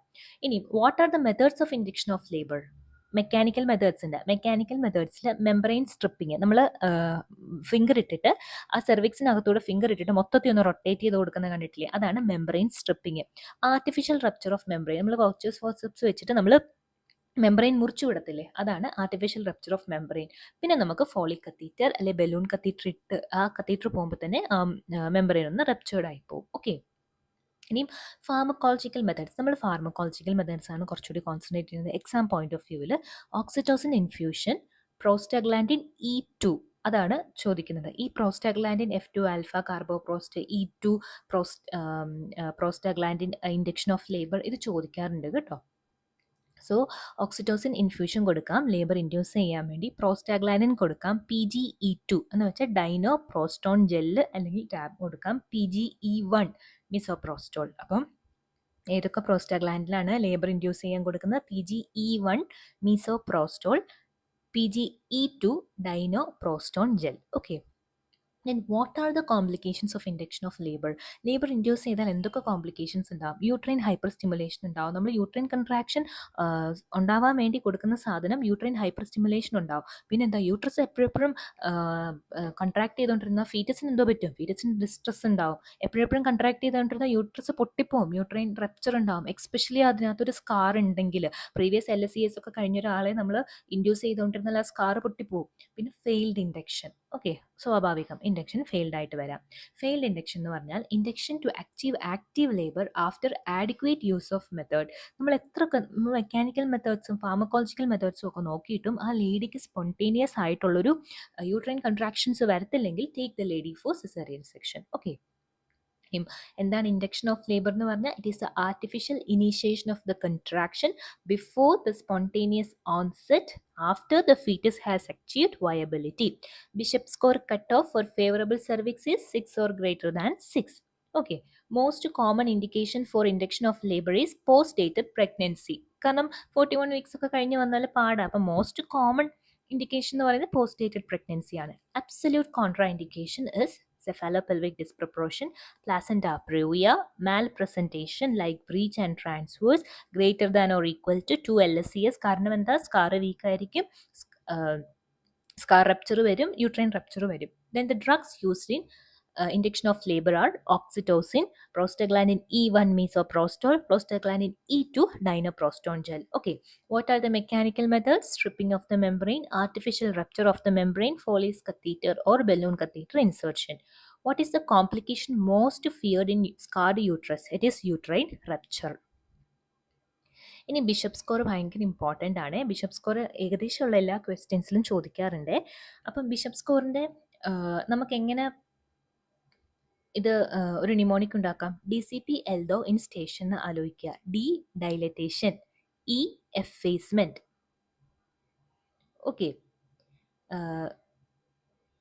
C കൺസിസ്റ്റൻസി, പോളിസ്റ്റേഷൻ, P position, S station. Okay.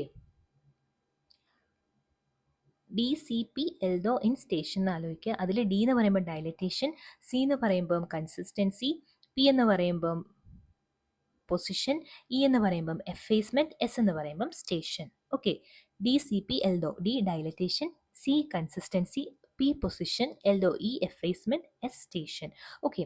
6 അതിൽ കൂടുതലോ ആണെങ്കിൽ ഇത് ഫേവറബിൾ സെർവിക്സ് ആണെന്ന് പറഞ്ഞില്ലേ, എന്ന് വെച്ചാൽ ആ ലേഡി സ്പോണ്ടേനിയസ് ഡെലിവറിയിലോട്ട് പോകാനുള്ള സാധ്യത കൂടി കൂടി വരികയാണ്. അപ്പം ഇതിൻ്റെ പാരാമീറ്റേഴ്സ് 0, 1, 2, 3 എന്നാണ്. ഇത് എന്ന് വെച്ചാൽ 0 തൊട്ട് 3 വരെ ഉള്ള സ്കോറിങ്സ് ആണ് ഓരോന്നിനും. സെർവിക്കൽ ഡൈലറ്റേഷൻ 0 ആണെങ്കിൽ 0 സ്കോർ, 1 to 2 സെൻറ്റിമീറ്റർ ആണെങ്കിൽ 1, 3 to 4 ആണെങ്കിൽ 2 സെൻറ്റിമീറ്റർ, 5 ആണെങ്കിൽ അല്ലെങ്കിൽ ഗ്രേറ്റർ ദാൻ 5 ആണെങ്കിൽ 3 ആണ് സ്കോർ. എഫേസ്മെന്റ് എന്ന് പറഞ്ഞാൽ 0 to 30, 40 to 50, 60 to 70, 18 എഴുതുക. 0, 1, 2, 3. സെർവിക്കൽ കൺസിസ്റ്റൻസി ഫേം ആണെങ്കിൽ 0, മീഡിയം ആണെങ്കിൽ 1, സോഫ്റ്റ് ആണെങ്കിൽ 2. അത് ചോദിക്കാറുണ്ട്. സെർവിക്കൽ കൺസിസ്റ്റൻസി സോഫ്റ്റ് ആകുമ്പോൾ ബിഷപ്പ് സ്കോറിൽ എത്ര കൊടുക്കും? 2 കൊടുക്കും സോഫ്റ്റ് ആകുമ്പോൾ. ഫീറ്റൽ സ്റ്റേഷൻ -3, -2, -1 അതും ചോദിക്കും. -1 ആകുമ്പോൾ 3 കൊടുക്കും. Cervical position posterior, mid position, anterior. അപ്പം ആൻറ്റീരിയറിന് 2 കൊടുക്കും. 2 കൊടുക്കും. അപ്പം മെയിനായിട്ടും നമ്മൾ ഈ 2ലാണ് കോൺസെൻട്രേറ്റ് ചെയ്യേണ്ടത്. അപ്പോൾ അതാണ് മെജോറിറ്റി ആയിട്ടുള്ള ക്വസ്റ്റ്യൻസിൽ വരുന്നത്. അപ്പോൾ സെർവിക്കൽ ഡൈലറ്റേഷൻ 3 to 4 ആണെങ്കിൽ 2 എന്ന് വെച്ചാൽ അവിടെ നിന്നിട്ട് ഫേവറബിൾ ആയി തുടങ്ങും. Cervical എഫേസ്മെൻറ്റ് 60 to 70, 2. Cervical consistency soft ആണെങ്കിൽ 2. സെർവിക്കൽ പൊസിഷൻ ആൻറ്റീരിയർ ആണെങ്കിൽ 2. fetal station -1 ആണെങ്കിൽ 2. Then the score greater than or equal to 6 ആണെങ്കിൽ the cervix is favorable, induction is likely to succeed. Score is less than 6 ആണെങ്കിൽ cervix is unfavorable, needs cervical ripening further, use prostaglandin or Foley's catheter. Okay. So what are the parameters of Bishop score? DCPL though, D dilatation, C consistency, P position, E effacement, S station. Okay, the minimum score of favorable cervix is grade 6 or greater than 6. The most predictive factor in Bishop score is cervical dilatation. Best method for cervical ripening if Bishop score is less than 6 is prostaglandin or Foley's catheter. Okay, അതിൽ ഏറ്റവും predictive factor ആയിട്ട് വരുന്ന cervical dilatation ആണ്. അപ്പോൾ അതിൻ്റെ scores നമ്മൾ എന്തായാലും അറിഞ്ഞിരിക്കണം. 0 ആണെങ്കിൽ 0, 1 to 2 സെൻറ്റിമീറ്റർ ആണെങ്കിൽ 1, 3 to 4 സെൻറ്റിമീറ്റർ ആണെങ്കിൽ 2. ഓക്കെ, ഇനിയും സ്റ്റേജസ് ഓഫ് ലേബർ. നമ്മൾ ലേബറൊക്കെ ഇൻഡ്യൂസ് ചെയ്തു. ഇനിയിപ്പം ലേഡി ലേബറിലോട്ട് പോയി. What are the stages of labour? First stage onset of true labor pain to full cervical dilatation, that is 10 centimetre. എന്ന് വെച്ചാൽ പെയിൻ തുടങ്ങി തൊട്ട് സെർവിക്സ് 10 സെൻറ്റിമീറ്റർ വരെ ഡയലേറ്റ് ചെയ്യുന്നത് വരെ. Onset of true labour pain to the full dilatation of the cervix ആണ് first stage. അത് തന്നെ 2 ഫേസ് ആയിട്ട് ഡിവൈഡ് ചെയ്തിട്ടുണ്ട്. ലേറ്റന്റ് ഫേസ് എന്നും ആക്റ്റീവ് ഫേസ് എന്നും ഡിവൈഡ് ചെയ്തിട്ടുണ്ട്. ലേറ്റന്റ് ഫേസ് എന്ന് പറയുമ്പോൾ പതുക്കെ ഡയലേറ്റ് ചെയ്തുകൊണ്ടിരിക്കുകയാണ്. Up to 3 to 4 centimetre latent phase ആണ്. ആക്റ്റീവ് ഫേസ് എന്ന് വെച്ചാൽ rapid dilatation, that is 1 centimeter per hour in primi and 1.5 centimeter per hour in multi എന്ന റേറ്റിൽ പോകും ആക്റ്റീവ് ഫേസിൽ കേട്ടോ. ഈ നമ്പേഴ്സ് ഇമ്പോർട്ടൻ്റ് ആണ്. പ്രൈമിയിൽ 1 centimeter per hour in primi and 1.5 centimeter per hour in multi. Duration പ്രൈമിയിൽ ഫസ്റ്റ് സ്റ്റേജ് 12 മണിക്കൂർ വരെ എടുക്കും, മൾട്ടിയിൽ 6 hours വരെ എടുക്കും. അതുകൊണ്ടാണ് പ്രൈമി വേദനയാണെന്ന് വന്ന് പറഞ്ഞാൽ നമ്മൾ ഗൈനക്സ് ഒന്നും അധികം അങ്ങോട്ട് മൈൻഡ് ചെയ്യാത്തതിന് കാരണം അവരെന്തായാലും ലേറ്റായിട്ട് ഫസ്റ്റ് സ്റ്റേജ് കടന്നു പോകത്തുള്ളൂ. It will take 12 hours for primi. Okay, so first stage എന്ന് പറഞ്ഞാൽ onset of true labour pain to the full cervical dilatation divided into 2 phases, latent phase and active phase. Latent ഫേസിൽ slow dilatation ആണ് up to 3 to 4 centimetre. Active ഫേസിൽ rapid dilatation ആണ് 1 centimeter per hour in primi and 1.5 centimeter per hour in multi.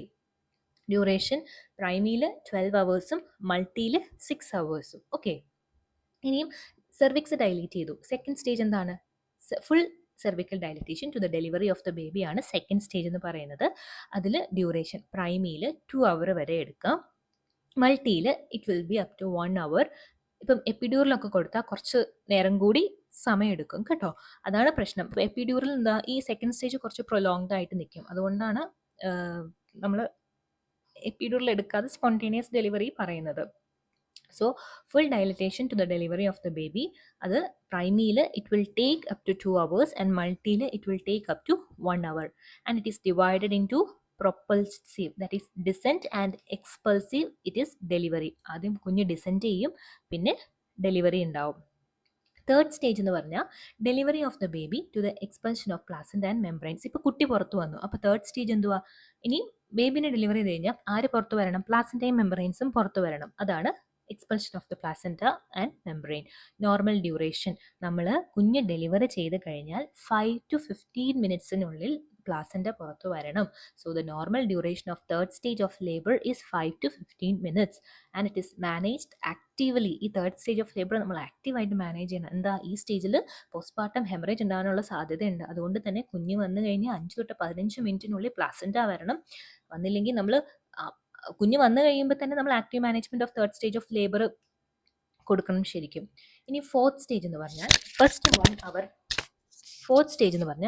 1 hour after the delivery of the placenta ആണ് fourth stage. നമ്മൾ ഇതിനകത്ത് close ആയിട്ട് ആ ലേഡീനെ observe ചെയ്യണം. Shock വരുന്നുണ്ടോ, യൂട്രൈൻ കൺട്രാക്ഷൻസ് ഉണ്ടോ എന്നൊക്കെ നമ്മൾ അസസ് ചെയ്യണം ഫോർത്ത് സ്റ്റേജിൽ. ഈ ഫോർത്ത് സ്റ്റേജ് ചോദിക്കാൻ സാധ്യതയുണ്ട്. അപ്പോൾ what is the fourth stage? First 1 hour after the delivery of the placenta.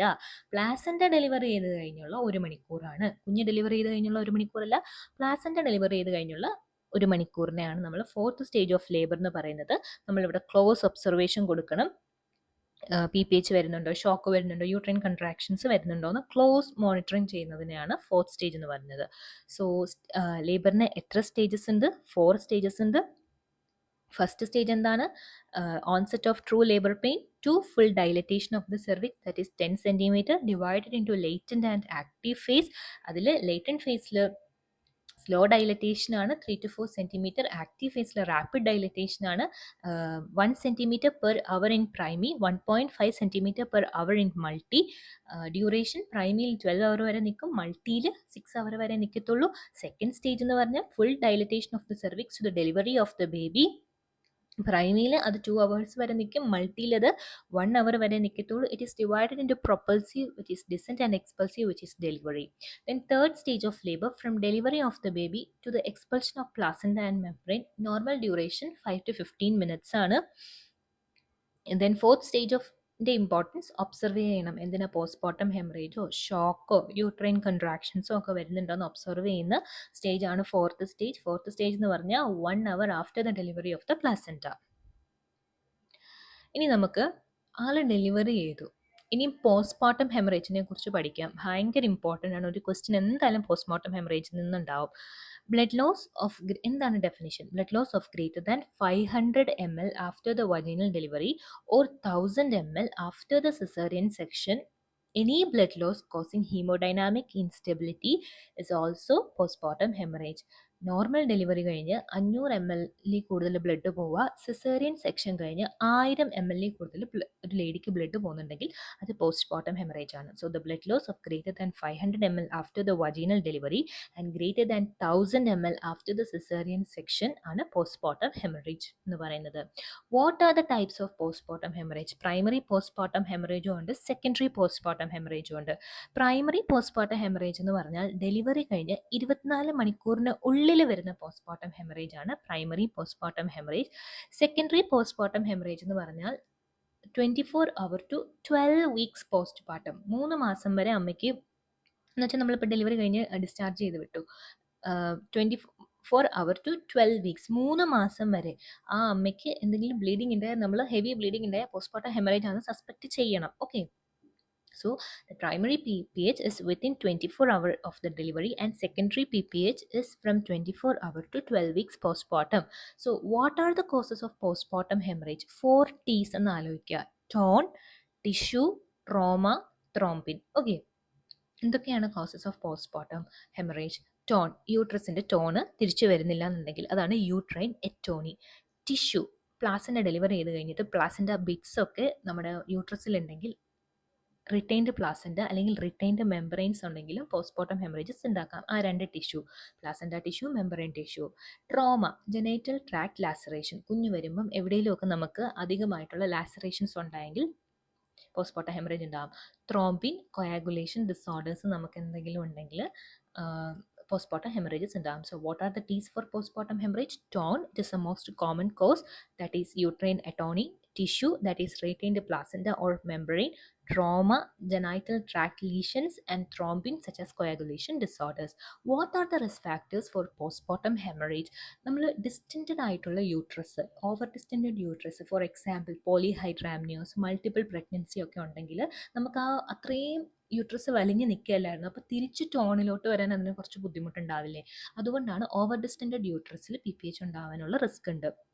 Prolonged or precipitated labour, ലേഡിയും ക്ഷീണിക്കും, യൂട്രസും ക്ഷീണിക്കും, അപ്പോൾ യൂട്രസിന് ടോൺ വീണ്ടെടുക്കാൻ കുറച്ച് സമയം എടുക്കും. അതാണ് പ്രൊലോങ്ഡ് അല്ലെങ്കിൽ പ്രസിപ്പിറ്റേറ്റഡ് ലേബറിലും PPH ഉണ്ടാകും. ഇൻഡക്ഷൻ ഓർ ഓഗ്മെൻറ്റേഷൻ, കാരണം എന്താ? ഇൻഡക്ഷനിൽ നമ്മൾ യൂട്രസ് കൺട്രാക്ഷൻസ് ആക്റ്റീവ്ലി ഇനിഷ്യേറ്റ് ചെയ്യുക, അപ്പോൾ യൂട്രസിന് തന്നെ തിരിച്ച് അതിൻ്റെ ടോൺ റീഗെയിൻ ചെയ്യാൻ കുറച്ച് ടൈം എടുക്കും. അതാണ് ഇൻഡക്ഷൻ അല്ലെങ്കിൽ augmentation. Placenta praevia or placenta accreta കേസസിലും PPH ഉണ്ടാകുന്നുണ്ട്. പ്ലാസൻ്റ പ്രിവിയ അക്രീറ്റ ഒക്കെ വരുന്നുണ്ട് ക്ലാസ്. പിന്നെ ഗ്രാൻഡ് മൾട്ടിപാരിറ്റി, ഓക്കെ, ഒത്തിരിയും ഡെലിവറീസ് കഴിഞ്ഞ ഒരാളാണെങ്കിലും ടോണൊക്കെ നഷ്ടപ്പെട്ടിട്ടുണ്ടാവും. So these are the risk factors for postmortem haemorrhage: over distended uterus, prolonged or precipitated labour, induction or augmentation, placenta praevia or accreta, and grand multiparity. Then how can you prevent postpartum hemorrhage? It is by active management of third stage of labor. എന്തൊക്കെ ചെയ്യും? നമ്മൾ oxytocin, ഒരു lady deliver ആയി കഴിഞ്ഞാൽ ഉടനെ നമ്മൾ oxytocin 10 international unit IM within 1 minute of the delivery. Controlled contraction, Brandt Andrews method പറഞ്ഞു തന്നില്ലേ, അതാണ് controlled contraction of the placenta. Uterine massage. ഇത് മൂന്നുമാണ് active management of third stage of labour. ഇനി മെഡിക്കൽ മാനേജ്മെൻറ്റ് ഭയങ്കര important ആണ്. Uterotonics കൊടുക്കാം step by step ആയിട്ട്. ആദ്യം കൊടുക്കുന്ന oxytocin is the first line. പിന്നെ മീഥൈൽ എർഗോമെട്രിൻ കൊടുക്കാം, പക്ഷേ it is avoided in hypertension. പ്രോസ്റ്റാഗ്ലാൻഡിന് കൊടുക്കാം. ഏത് പ്രോസ്റ്റാഗ്ലാൻഡിനാണ് കൊടുക്കുന്നത്? കാർബോ പ്രോസ്റ്റ് ആണ്. അത് എന്ത് പ്രോസ്റ്റാഗ്ലാൻഡിനാണ്? Prostaglandin F2 alpha. ഇത് പ്രീവിയസ് ഇയർ ക്വസ്റ്റ്യൻ ആണ്. Carboprost is prostaglandin F2 alpha. Misoprostol കൊടുക്കാം PGE1. Okay. So what are the mechanical measures to prevent postmortem haemorrhage? യൂട്രസിന് മസാജ് കൊടുക്കാം. ബൈ മാനുവലി യൂട്രസിനെ കംപ്രസ് ചെയ്യാം. എന്ന് വെച്ചാൽ നമ്മൾ താഴെ സെർവിക്സിൽ കൂടെ കൊടുക്കുന്നു, മേലെ ഫണ്ടസിൽ യൂട്രസും പിടിച്ച് നിൽക്കുന്നു. അങ്ങനെ നമ്മൾ രണ്ട് ബൈ മാനുവലി യൂട്രൈൻ കംപ്രസ് ചെയ്യുന്നതിനെയാണ് മെക്കാനിക്കൽ മെഷറിൽ ഒരെണ്ണം. പിന്നെ ബലൂൺ ടാമ്പണൈഡ്, നമുക്ക് അല്ലെങ്കിൽ ബക്കറി ബലൂൺ ഇൻസേർട്ട് ചെയ്തിട്ട് PPH പ്രിവെൻറ്റ് ചെയ്യാം. ഓക്കെ. ഇനി സർജിക്കൽ മാനേജ്മെൻറ്റ് എന്താണ്?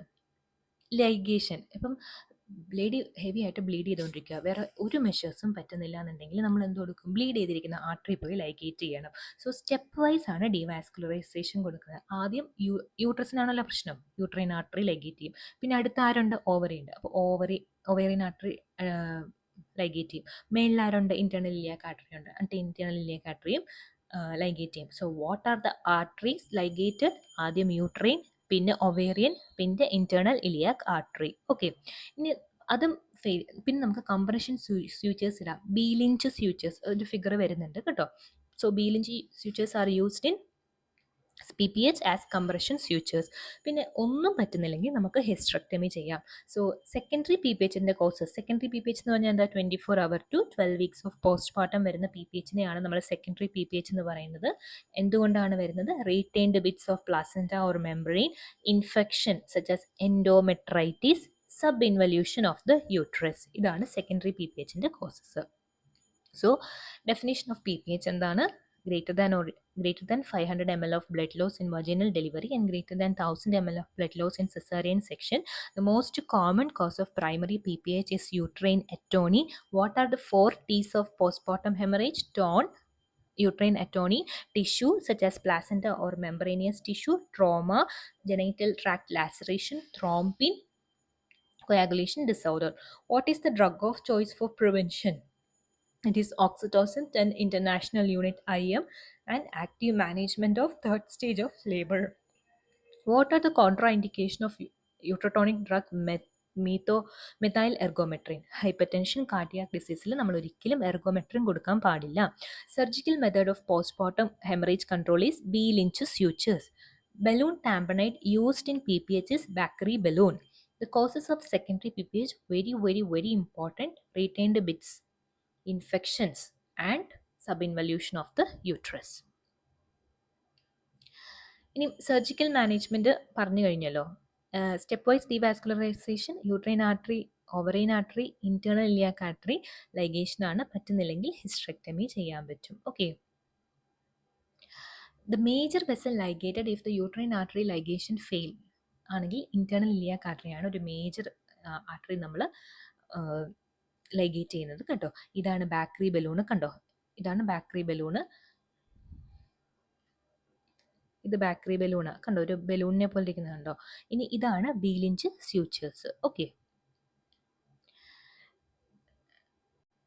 ഇനി നമുക്ക് ആൻറ്റിപാർട്ടം ഹെമറേജിനെ കുറിച്ച് പഠിക്കാം. ആൻറ്റിപാർട്ടം ഹെമറേജ് എന്ന് പറഞ്ഞാൽ bleeding from the genital tract after 28 weeks of pregnancy and before delivery. ഒരു അമ്മ ഡെലിവറി ആയതിനു ശേഷം മാത്രമല്ല ബ്ലീഡ് ചെയ്യുക. ചില സമയങ്ങളിൽ ഡെലിവറിക്ക് മുൻപേ ആ അമ്മ ബ്ലീഡിങ്ങുമായിട്ട് പ്രസൻറ്റ് ചെയ്യും. അത് ഏതൊക്കെ കേസസ് ആണെന്നാണ് പഠിക്കുന്നത്. പക്ഷേ ആൻറ്റിപാർട്ടം ഹെമറേജിൻ്റെ ഡെഫിനിഷൻ എന്ന് പറഞ്ഞാൽ 28 വീക്സ് കഴിഞ്ഞുള്ള ബ്ലീഡിങ്സിനെ നമ്മൾ ആൻറ്റിപാർട്ടം ഹെമറേജ് എന്ന് പറയത്തുള്ളൂ. So bleeding from the genital tract after 28 weeks of pregnancy and before ഡെലിവറിനെയാണ് നമ്മൾ ആൻറ്റിപാർട്ടം ഹെമറേജ് എന്ന് പറയുന്നത്. ഇൻസിഡൻസ് 2 to 5% മാത്രമേ നടക്കത്തുള്ളൂ. Important causes of maternal and perinatal mortality ആണ് ഈ ആൻറ്റിപാർട്ടം ഹെമറേജ്. ഏതൊക്കെയാണ് ആൻറ്റിപാർട്ടം ഹെമറേജിൻ്റെ causes? Placenta praevia, placenta abruption. Okay. പിന്നെ local causes cervical polyp, carcinoma, varicosities, trauma, vasa praevia, uterine rupture. ഇത്രയുമാണ് ആൻറ്റിപാർട്ടം ഹെമറേജിൻ്റെ കോസായിട്ട് വരുന്നത്. ഇനി നമുക്ക് എങ്ങനെയാണ് ഒരു ലേഡി ആൻറ്റിപാർട്ടം ഹെമറേജുമായിട്ട് പ്രസൻറ്റ് ചെയ്യുന്നത്? മെയിനായിട്ട് 2 ക്വസ്റ്റ്യൻസ് ആണ് ഇവിടുന്ന് വരുന്നത്. പ്ലാസൻറ്റ പ്രിവിയയും അബ്രിപ്ഷ്യോ പ്ലാസൻറ്റയും. അപ്പോൾ പ്ലാസൻറ്റ പ്രിവിയ ഉള്ളൊരു ലേഡി ഇങ്ങനെ ആയിരിക്കും പറയുന്നത്: എ പ്രഗ്നൻറ്റ് ലേഡി, ഇപ്പം G2L1P1 എന്ന് വെച്ചാൽ സെക്കൻഡ് പ്രഗ്നൻസി ആയിട്ടുള്ളൊരു ലേഡിയാണ്. Presented with painless bleeding which is recurrent in nature and bright red color, and on examination the uterus is soft, non-tender എന്നൊക്കെ പറയുന്ന ക്വസ്റ്റ്യൻ ആണെങ്കിൽ അത് പ്ലാസൻറ്റ പ്രിവിയ ആണ് diagnosis. So what are the clinical features of placenta previa? It is painless bleeding, recurrent bright red blood, soft non-tender uterus on examination.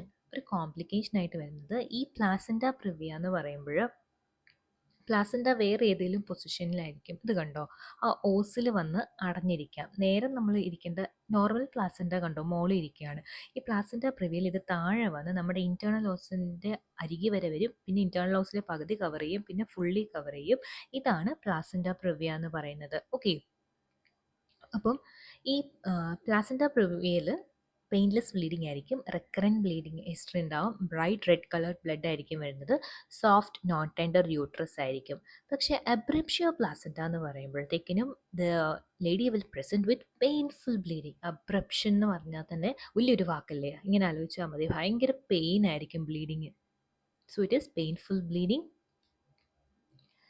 And dark blood. മറ്റേത് bright red ആയിരുന്നു, ഇത് dark red ആണ്.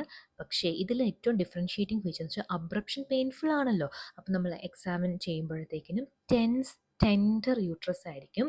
എന്നിട്ട് അമ്മയ്ക്ക് ഇത്രയും bleeding കാരണം shock വരെ ഉണ്ടാവാം. And that shock will be out of proportion to the blood loss. എത്രയും ബ്ലഡ് ലോസ് പോന്നോ അതിലും 10 മടങ്ങായിരിക്കും ഷോക്കിൻ്റെ സിംറ്റംസ് ആയിട്ട് അമ്മ പ്രസൻറ്റ് ചെയ്യുന്നത്. ഓക്കെ, പിന്നെ അബ്രപ്ഷ്യോ പ്ലാസൻറ്റ സിവിയർ ആണെങ്കിൽ ഫീറ്റൽ ഹാർട്ട് സൗണ്ട് ഉണ്ടാവത്തില്ല, ഫീറ്റസിന് ഇൻട്രായൂട്രൈൻ ഡെത്ത് ഉണ്ടാവും. Okay, and what are the complications of antepartum hemorrhage?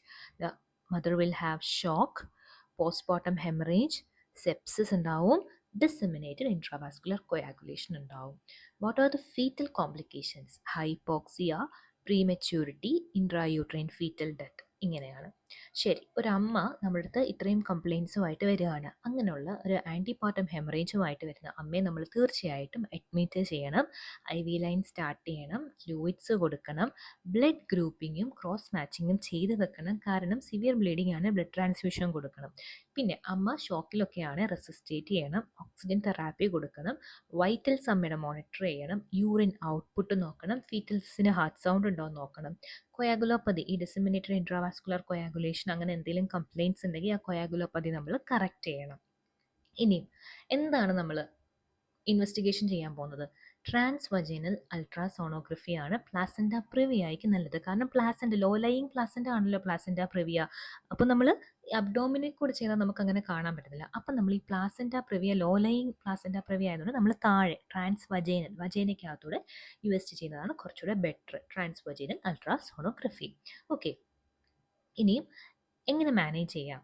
ആ അമ്മ ലെസ് ദാൻ 37 വീക്സും സ്റ്റേബിളും ആണെന്നുണ്ടെങ്കിൽ, പ്ലാസൻറ്റ പ്രിവിയ ആയിട്ട് വരുന്ന അമ്മ ലെസ് ദാൻ 37 വീക്സിലാണ്, സ്റ്റേബിളും ആണെന്നുണ്ടെങ്കിൽ നമ്മൾ എക്സ്പെക്റ്റൻറ്റ് മാനേജ്മെൻറ്റ് ചെയ്താൽ മതി. എന്ന് വെച്ചാൽ പേഷ്യൻറ്റിനെ അഡ്മിറ്റ് ചെയ്യുക, നമ്മൾ സ്റ്റിറോയിഡ് കൊടുക്കുക 2 ഡോസ്, ബെഡ് റെസ്റ്റ് പറയുക. ഇതാണ് ലെസ് ദാൻ 37 സ്റ്റേബിൾ ആയിട്ടുള്ള അമ്മയാണെങ്കിൽ. If the mother is 37 weeks or having heavy bleeding ആണെങ്കിൽ LSCS ചെയ്യുക കേട്ടോ. 36 വീക്സിൽ കുറവും സ്റ്റേബിളും ആണെങ്കിൽ ഹോസ്പിറ്റൽ മാനേജ്മെൻറ്റ്, എക്സ്പെക്റ്റഡ് മാനേജ്മെൻറ്റ് ചെയ്യുക. 37 വീക്സ് കടക്കുകയും ഹെവി ബ്ലീഡിങ്ങും ആണെങ്കിൽ നമ്മൾ അപ്പം തന്നെ LSCS ചെയ്യുക. കാരണം കുഞ്ഞിനെ അത് ബാധിക്കും, അതുകൊണ്ട് തന്നെ LSCS ചെയ്തെടുക്കും.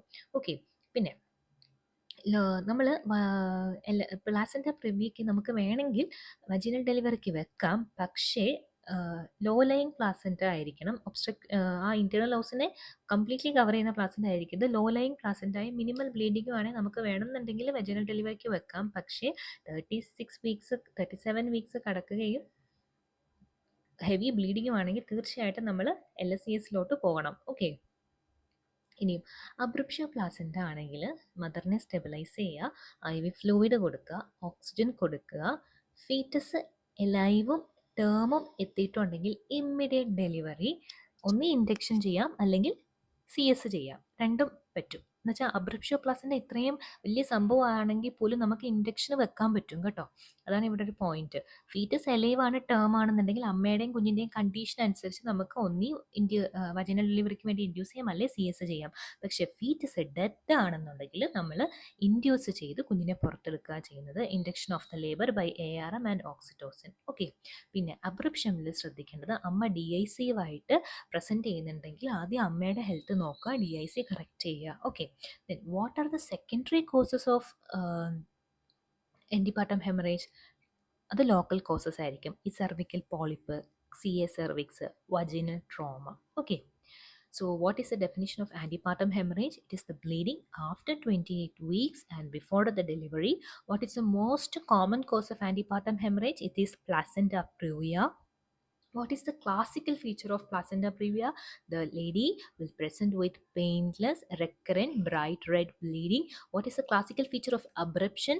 It will be painful, dark bleeding with tense, tender uterus.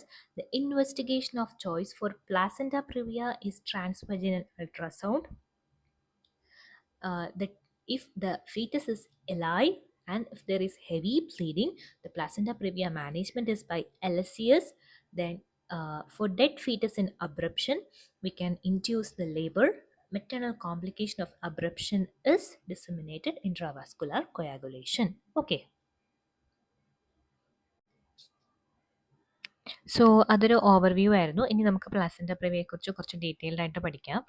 ഇനിയും പ്ലാസൻ്റ പ്രിവിയ എന്ന് വെച്ചാൽ placenta is implanted in the lower uterine segment partially or wholly covering the internal os. ഈ ഫിഗർ നോക്കി അറിയാം.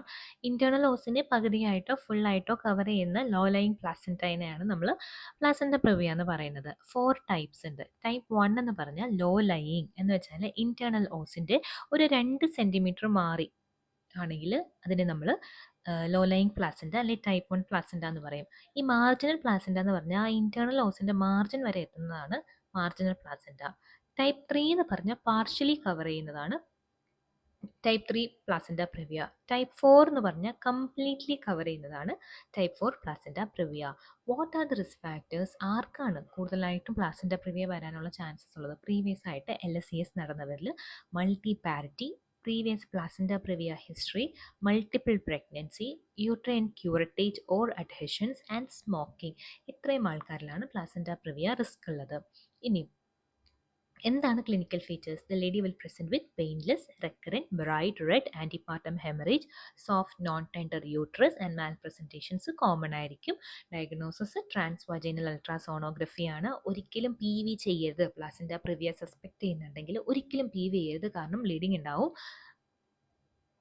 ഒരിക്കലും പ്ലാസൻ്റ പ്രിവിയ സസ്പെക്ട് ചെയ്യുന്നുണ്ടെങ്കിൽ നമ്മൾ bleeding ചെയ്യരുത്. അതുകൊണ്ടാണ് ഇതിൻ്റെ മാനേജ്മെൻറ്റ്, പ്ലാസൻ്റ പ്രിവിയ സസ്പെക്ട് ചെയ്യുന്ന കേസസിൽ ഡെഫിനിറ്റീവ് മാനേജ്മെൻറ്റ് തീർച്ചയായിട്ടും LSCS ആണ്. So LSCS is the definitive management of placenta previa. കാരണം എന്താ, PV ചെയ്യാൻ പോയാൽ ബ്ലീഡിങ് ഉണ്ടാവും. സോ നമ്മൾ ഒരിക്കലും പ്ലാസൻ്റ പ്രിവിയ പേഷ്യൻസിൽ ഇൻഡക്ഷൻ ചെയ്യുകയോ വജനൽ ഡെലിവറി ചെയ്യുകയോ ചെയ്യത്തില്ല. മെയിൻലി നമ്മൾ LSCS ചെയ്യത്തുള്ളൂ കേട്ടോ.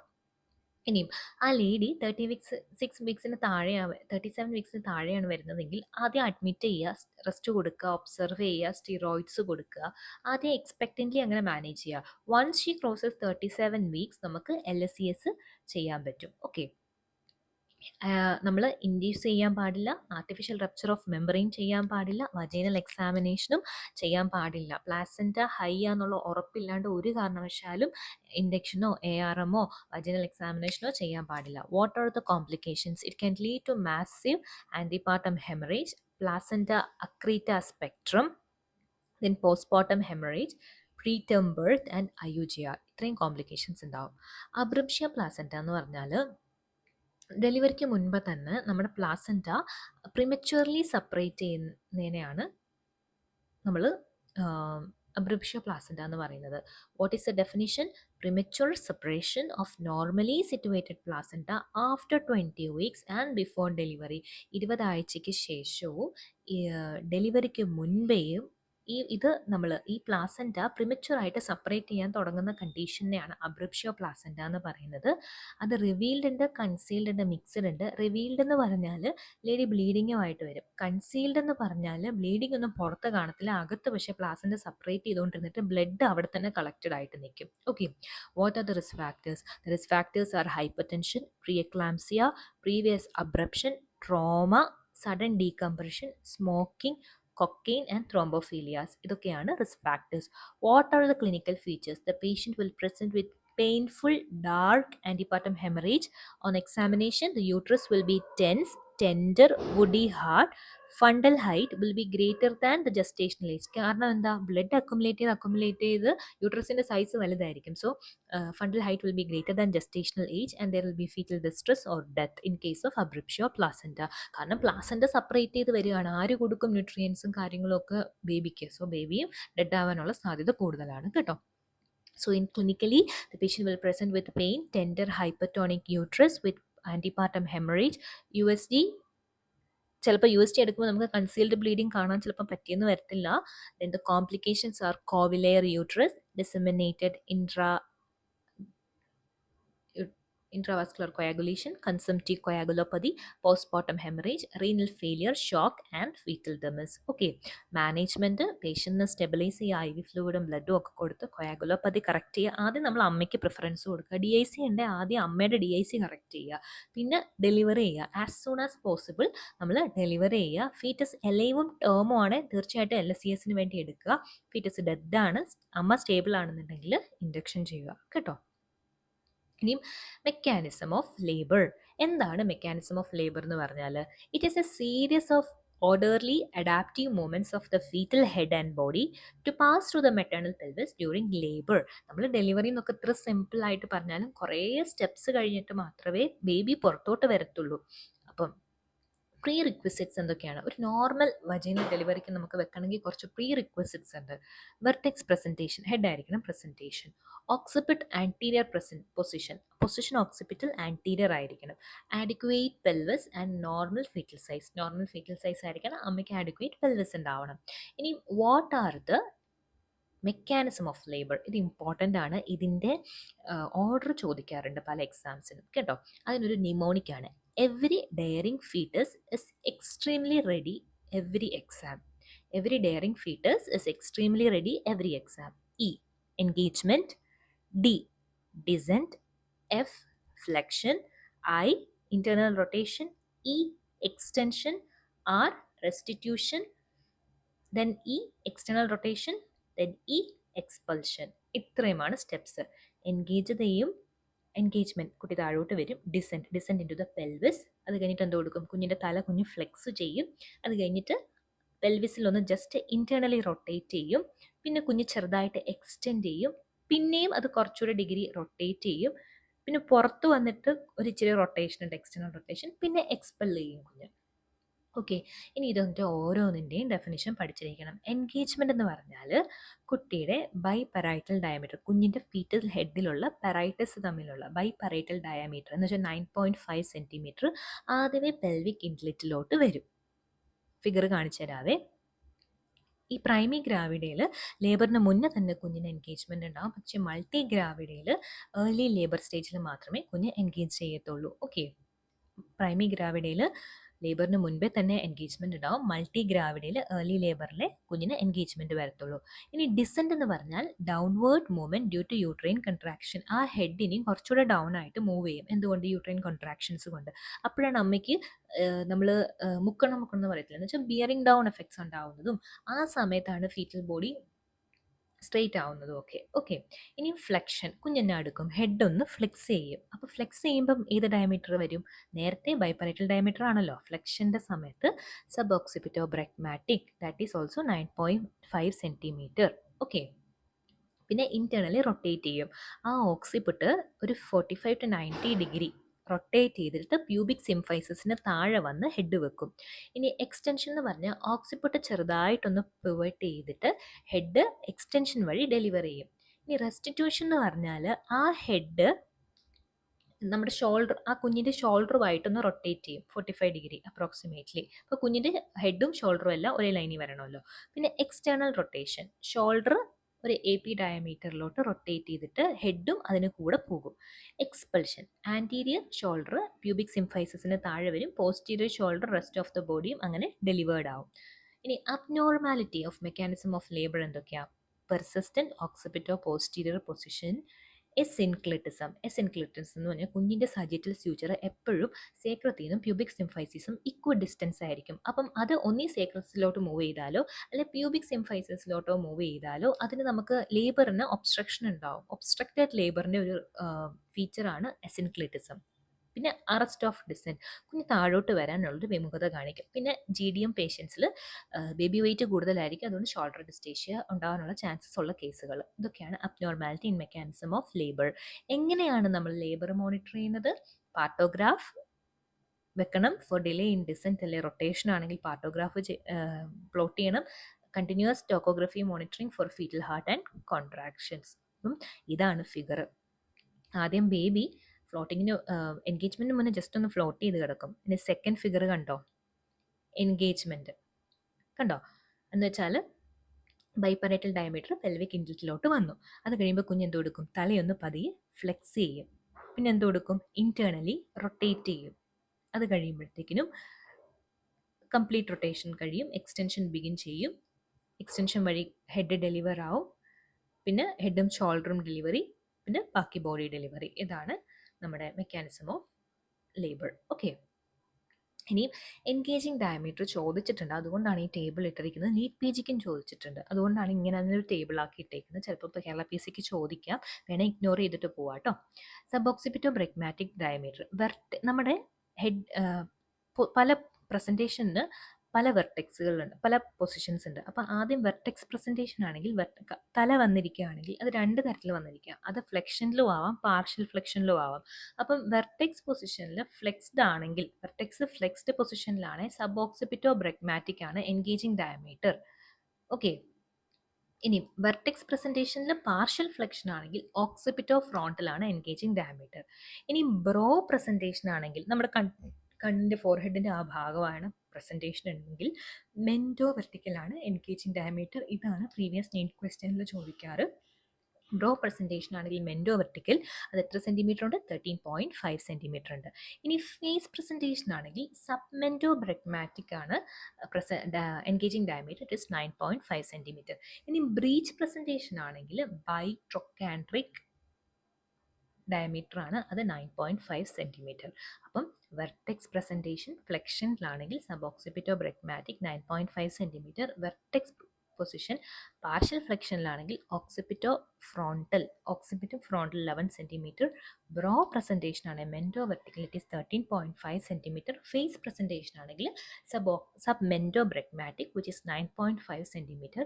ബ്രീച്ച് പ്രസൻറ്റേഷൻ ആണെങ്കിൽ bitrochanteric diameter which is also 9.5 centimetre. Okay, നമ്മൾ എന്തിനാണ് ഈ എൻഗേജിങ് ഡയമീറ്റർ പഠിക്കേണ്ടത്? It determines ease of engagement and vaginal delivery. Larger diameter ആണ് വന്ന് എൻഗേജിങ് ഡയമീറ്റർ ആയിട്ട് നിൽക്കുന്നെങ്കിൽ ഉള്ള പ്രശ്നം എന്താ? There will be increased risk of obstructed and prolonged labour. Okay, ഇങ്ങനെ ഇത് നിമോണിക്ക് കൊടുത്തേക്കാണ്, പഠിക്കാം. The most common engaging diameter in normal vertex, നമ്മൾ നോർമൽ വെർട്ടെക്സിൻ്റെ കാര്യവിലും പഠിക്കണം. സബോക്സിപിറ്റോ ബ്രഗ്മാറ്റിക് ആണ്. എത്രയാണ് ഡയമീറ്റർ? 9.5 സെൻറ്റിമീറ്റർ. സോ നോർമൽ വെർട്ടെക്സിൽ എന്ന് വെച്ചാൽ ഫ്ലെക്സ്ഡ് വെർട്ടെക്സിൽ suboccipito bregmatic which is 9.5 centimetre. Largest diameter engaging diameter mento വെർട്ടിക്കലാണ്. നമ്മുടെ ഈ ബ്രോ പ്രസൻറ്റേഷനിൽ 13.5 സെൻറ്റിമീറ്റർ. ബ്രോയിൽ മെൻറ്റോ വെർട്ടിക്കലാണ്, ഫേസിൽ സബ് മെൻറ്റോ ബ്രഗ്മാറ്റിക് ആണ്. അതിൽ മെൻറ്റോ വെർട്ടിക്കൽ ഏറ്റവും കൂടുതൽ 13.5 സെൻറ്റിമീറ്റർ. ഓക്കെ, ഇനി ഒബ്സ്ട്രക്റ്റഡ് ലേബർ. അപ്പോൾ ഇനി നമുക്ക് ഒബ്സ്ട്രക്റ്റഡ് ലേബറിനെ കുറിച്ച് പഠിക്കാവേ. ഒബ്സ്ട്രക്റ്റഡ് ലേബർ എന്ന് പറഞ്ഞാൽ ലേബറിന് ഇരിക്കുന്ന ലേഡിയുടെ ലേബർ പെട്ടെന്ന് അറസ്റ്റായി പോവുകയാണ് due to mechanical obstruction despite good uterine contractions ഒക്കെ നന്നായിട്ടുണ്ട്, പക്ഷേ ഡെലിവറി നടന്നുകൊണ്ടിരുന്ന ഇരിക്കുന്ന സമയത്ത് പെട്ടെന്ന് ലേബർ അങ്ങ് ഒബ്സ്ട്രക്റ്റഡ് ആവുകയാണ്. കേട്ടോ. More common in law resource settings, കാരണം നമുക്ക് ആ ഒബ്സ്ട്രക്റ്റഡ് ലേബറിനെ ശരിയാക്കാനുള്ള മാർഗ്ഗങ്ങളൊന്നും ലോ റിസോഴ്സ് സെറ്റിങ്ങിൽ ഇല്ല.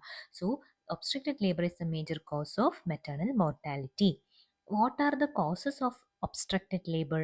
കോൺട്രാക്റ്റഡ് പെൽവിസ്, അമ്മയുടെ പെൽവിസ് ആഡിക്വേറ്റ് അല്ലാന്ന് ഉണ്ടെങ്കിൽ ലേബർ ഒബ്സ്ട്രക്റ്റഡ് ആയിപ്പോവും.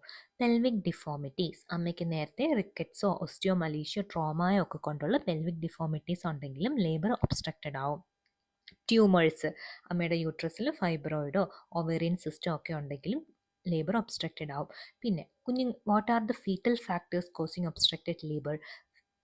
കുഞ്ഞിൻ്റെ മാൽ പ്രസൻറ്റേഷൻ, കുഞ്ഞ് ചിലപ്പോൾ വെർട്ടെക്സ് ആയിരിക്കത്തില്ല, തലയായിരിക്കത്തില്ല, അതിന് പകരം ബ്രോവോ ഫേസോ ഷോൾഡറോ ആയിരിക്കും. Malpresentation is the most common fetal factor for obstructed labour. പിന്നെ മാൽ പൊസിഷൻ, ഓക്സിപിറ്റോ പോസ്റ്റീരിയർ പൊസിഷനോ ട്രാൻസ്വേഴ്സ് അറസ്റ്റോ ഒക്കെ ആണെങ്കിൽ നമുക്ക് ലേബർ ഒബ്സ്ട്രക്റ്റഡ് ആയിപ്പോവും. ഹൈഡ്രോകെഫാലസ്, കുഞ്ഞിൻ്റെ തല വലുതാണെങ്കിൽ അല്ലെങ്കിൽ കൺജോയിൻഡ് ആയിട്ടുള്ള ട്വിൻസ് ആണെങ്കിൽ അമ്മയ്ക്ക് ഡെലിവർ ചെയ്യാൻ പറ്റത്തില്ല. സോ ഒബ്സ്ട്രക്റ്റഡ് ലേബർ ആയിപ്പോവും. Then what are the clinical features assessing the obstructed labour? നമ്മൾ എപ്പോഴൊക്കെയാണ് ഒരു അമ്മയിൽ ഒബ്സ്ട്രക്റ്റഡ് ലേബർ സസ്പെക്ട് ചെയ്യുന്നത്? Prolonged painful labour, labour start ചെയ്തിട്ടും അമ്മ അങ്ങോട്ട് ഡെലിവർ ചെയ്യുന്നില്ല, പ്രൊലോങ്ഡ് പെയിൻഫുൾ ലേബർ, അപ്പോൾ നമ്മൾ ഒബ്സ്ട്രക്റ്റഡ് ലേബർ സസ്പെക്ട് ചെയ്യണം. പിന്നെ അമ്മ അത്രയും നേരം കഴിഞ്ഞിട്ടും എത്രയും പരിശ്രമിച്ചിട്ടും ഡെലിവർ ചെയ്യാൻ പറ്റിയില്ല, അമ്മ എക്സ്ഹോസ്റ്റഡ് ആയിട്ട് പോകുന്നുണ്ടെങ്കിൽ നമ്മൾ ഒബ്സ്ട്രക്റ്റഡ് ലേബർ സസ്പെക്ട് ചെയ്യണം. ഡീഹൈഡ്രേഷൻ, കീറ്റോസിസിലൊക്കെ അമ്മ പോകും. പിന്നെ ഡിസ്റ്റെൻഡഡ് ബ്ലാഡർ, അമ്മ എത്ര ശ്രമിച്ചിട്ടും ബ്ലാഡർ ഡിസ്റ്റെൻഡഡ് ആണ് എന്നുണ്ടെങ്കിൽ ഒബ്സ്ട്രക്റ്റഡ് ലേബർ ആണ്. എന്താണ് ക്ലിനിക്കൽ ഫീച്ചേഴ്സ് കാണാൻ പറ്റുക നമുക്ക്? ഇവിടെ ഞാനൊരു ഫിഗർ കൊടുത്തിരിക്കുന്നത് കണ്ടില്ലേ? അതിൽ അമ്മയുടെ വയറ് ശരിക്കും ഇങ്ങനെ വീർത്തിരിക്കും. അപ്പോൾ ഈ ഒബ്സ്ട്രക്റ്റഡ് ലേബർ ആണ്, പെട്ടെന്ന് അവിടെ ഒരു ബാൻഡിൽസ് റിങ് ഫോളോ ചെയ്യും. So Bandel's retraction ring is the pathognomonic feature of obstructed labor. പിന്നെ there is high risk of uterine rupture. അമ്മ ഇങ്ങനെ യൂട്രൈൻ കൺട്രാക്ഷൻസ് ഉണ്ട്, അമ്മ ശ്രമിക്കുന്നുണ്ട്, പക്ഷേ ഡെലിവറി അങ്ങോട്ട് നടക്കുന്നില്ല. അപ്പം എന്നാ പറ്റും? യൂട്രസ് റപ്ചേർഡ് ആയി പോവും. പിന്നെ അമ്മയുടെ യൂട്രസിനകത്ത് ആര് കിടപ്പുണ്ട്? ഫീറ്റസ് കിടപ്പുണ്ട്. അപ്പോൾ ഫീറ്റസിനും അത് ഡിസ്ട്രസ് ഉണ്ടാക്കും, ടാക്കിക്കാർഡിയ അല്ലെ ബ്രാഡിക്കാർഡിയ ഉണ്ടാക്കും. പിന്നെന്താ, അമ്മ ഇങ്ങനെ പുഷ് ചെയ്തിരിക്കുന്നതുകൊണ്ട് കുഞ്ഞിൻ്റെ തലയിൽ ഹെമറ്റോമ ഫോം ചെയ്യും, ക്യാപ്പറ്റ്സ് ആക്സിഡൻറ്റും എക്സസീവ് മോൾഡിങ്ങും ഉണ്ടാവും. പിന്നെ നമ്മൾ നെഗ്ലക്റ്റ് ചെയ്താൽ ഫീറ്റസിന് ഡെത്ത് ഉണ്ടാവും. Okay, then what are the maternal complications? Rupture of the uterus, postpartum haemorrhage, sepsis, vesico vaginal fistula. അമ്മ ഇങ്ങനെ മുന്നിൽ ബ്ലാഡർ ഇരിക്കല്ലേ, അമ്മ ഇങ്ങനെ തള്ളി രണ്ടിടത്തും ഫിസ്റ്റുല ഉണ്ടാവും, vesico vaginal fistula. So there will be an obstructed labour injury complex. Okay, ഈ വെസൈക്കോ വജനൽ ഫിസ്റ്റുല ഒന്ന് ജസ്റ്റ് ഒന്ന് ആലോചിച്ചിരിക്കണം, കാരണം അമ്മ ഇങ്ങനെ യൂട്രസ് വെച്ച് തള്ളുകയാണ് ബ്ലാഡറിനെ, അപ്പോൾ അവിടെ ഒരു വെസൈക്കോ വജനൽ ഫിസ്റ്റുല ഉണ്ടാവും കേട്ടോ. ഇനി ബ്ലാഡറും വജനയും തമ്മിലുള്ളൊരു ഫിസ്റ്റുല ഉണ്ടാവും. So the foetal complications are birth asphyxia, neonatal sepsis, cerebral palsy, stillbirth. Okay, then what is the diagnosis? Arrest of labour despite good contraction. അമ്മയ്ക്ക് നല്ല യൂട്രൈൻ കൺട്രാക്ഷൻ ഉണ്ട്, പക്ഷേ ലേബർ അറസ്റ്റഡ് ആയിട്ട് നിൽക്കുകയാണ്. വജീനൽ എക്സാമിനേഷൻ ചെയ്യുമ്പോൾ നമ്മുടെ bishop score test ചെയ്യാൻ നമ്മൾ വജീനൽ എക്സാമിനേഷൻ ചെയ്യത്തില്ലേ? അപ്പോൾ ഡിസെൻറ്റും ഇല്ല, എക്സസീവ് മോൾഡിങ് ഓഫ് ദ മോൾഡിങ്ങും ക്യാപ്പറ്റും ഒക്കെ ഉണ്ടെങ്കിൽ നമ്മളത് ഒബ്സ്ട്രക്റ്റഡ് ലേബർ ആണെന്ന് സസ്പെക്ട് ചെയ്യണം. ക്ലിനിക്കൽ ഫൈൻഡിങ് എന്താണ്? പുറമേ നോക്കുമ്പോൾ നമുക്ക് ബാൻഡിൽസ് കോൺട്രാക്ഷൻ റിങ് കാണാൻ പറ്റും. അങ്ങനെയുള്ള കേസസിൽ നമ്മൾ പെട്ടെന്ന് തന്നെ അമ്മേനെ റെസിസ്റ്റേറ്റ് ചെയ്ത് IV ഫ്ലൂയിഡും ആൻറ്റിബയോട്ടിക്സും കൊടുക്കണം. ബ്ലാഡർ ഫുള്ളായിട്ടിരിക്കുന്നുണ്ടെങ്കിൽ കത്തീട്രൈസേഷൻ ചെയ്യണം. അമ്മ ഡീഹൈഡ്രേഷനിലോ കീറ്റോസിസിലോ പോവുകയാണെങ്കിൽ അത് ആദ്യം കറക്റ്റ് ചെയ്യണം. കുഞ്ഞ് എലൈവ് ആണെന്നുണ്ടെങ്കിൽ നമ്മൾ ഉടനെ അമ്മേനെ C-സെക്ഷന് വേണ്ടി എടുക്കണം, which is the treatment of choice in obstructed labour. Fetus dead ആണെങ്കിൽ നമുക്ക് destructive operation such as craniotomy and decapitation ചെയ്ത് കുഞ്ഞിനെ പുറത്തെടുക്കാൻ കഴിയും. Okay, prevention is by early detection via antenatal care and proper use of partograph and timely referral and institutional delivery. So what is obstructed labor? It is the arrest of progress due to mechanical obstruction despite good contraction. The most common maternal cause is contracted pelvis. The most common fetal cause is malpresentation. And the pathognomonic sign seen in obstructed labor is Bandel's retraction ring. Definitive management if the fetus alive is C-section, and definitive management if the fetus is dead is destructive operations, and long-term maternal complication is vesico-vaginal fistula. ഇനി breech presentation. ഇത്രയും നമ്മൾ vertex പ്രസൻറ്റേഷനെ കുറിച്ചായിരുന്നു പറഞ്ഞുകൊണ്ടിരിക്കുന്നത്. ഇനി നമുക്ക് പറയാം assisted breach ഡെലിവറിയും breach പ്രസൻറ്റേഷനും. Okay, ഈ ബ്രീച്ച് പ്രസൻറ്റേഷൻ എന്ന് പറഞ്ഞാൽ ലോഞ്ചിറ്റ്യൂഡിനൽ ലൈ ആയിരിക്കും വിത്ത് ബട്ടക്സ് പ്രസൻറ്റിങ്. സാധാരണ കുഞ്ഞിൻ്റെ തലയായിരിക്കുമല്ലോ വരുന്നത്, ഇതിൽ ബ്രീച്ച് വരും. Okay, types of breech. Frank breech ഉണ്ട്, ഹിപ്സ് ഫ്ലെക്സ്ഡ്, നീസ് എക്സ്റ്റെൻഡഡ്, അതാണ് most common type of breech എന്ന് പറയുന്നത്. കംപ്ലീറ്റ് ബ്രീച്ച് ഉണ്ട്, ഹിപ്സ് ആൻഡ് നീ ഫ്ലെക്സ്ഡ് ആണെങ്കിൽ അതിനെ കംപ്ലീറ്റ് ബ്രീച്ച് എന്ന് പറയും.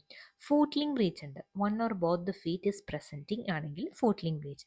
നീലിംഗ് ബ്രീച്ച്, അപ്പം 4 ടൈപ്പ് ഓഫ് ബ്രീച്ചസ് ഉണ്ട്. Frank breech which is most common with hips flexed and knees extended.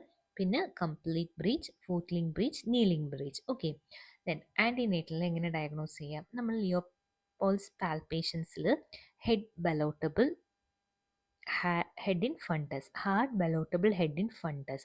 അപ്പം എങ്ങനെയാണ് ബ്രീച്ച് എന്ന് പറയുമ്പോൾ കുഞ്ഞിൻ്റെ ബട്ടക്സ് ആയിരിക്കുമല്ലോ താഴെ, ഹെഡ് എവിടെയായിരിക്കും? മുകളിലായിരിക്കും. അപ്പം നമ്മൾ ലിയോപോൾസ് മനോവർ ഫണ്ടൽ എക്സാമിനേഷൻ ചെയ്യുമ്പോഴത്തേക്കും നമുക്ക് ഹെഡ് ആയിരിക്കും മേളിൽ കിട്ടുന്നത്. അത് നമ്മൾ സാധാരണ എങ്ങനെ ഹെഡിനെ എഴുതുന്നത്? Hard ballotable head in fundus എന്നാണ് എഴുതുന്നത്.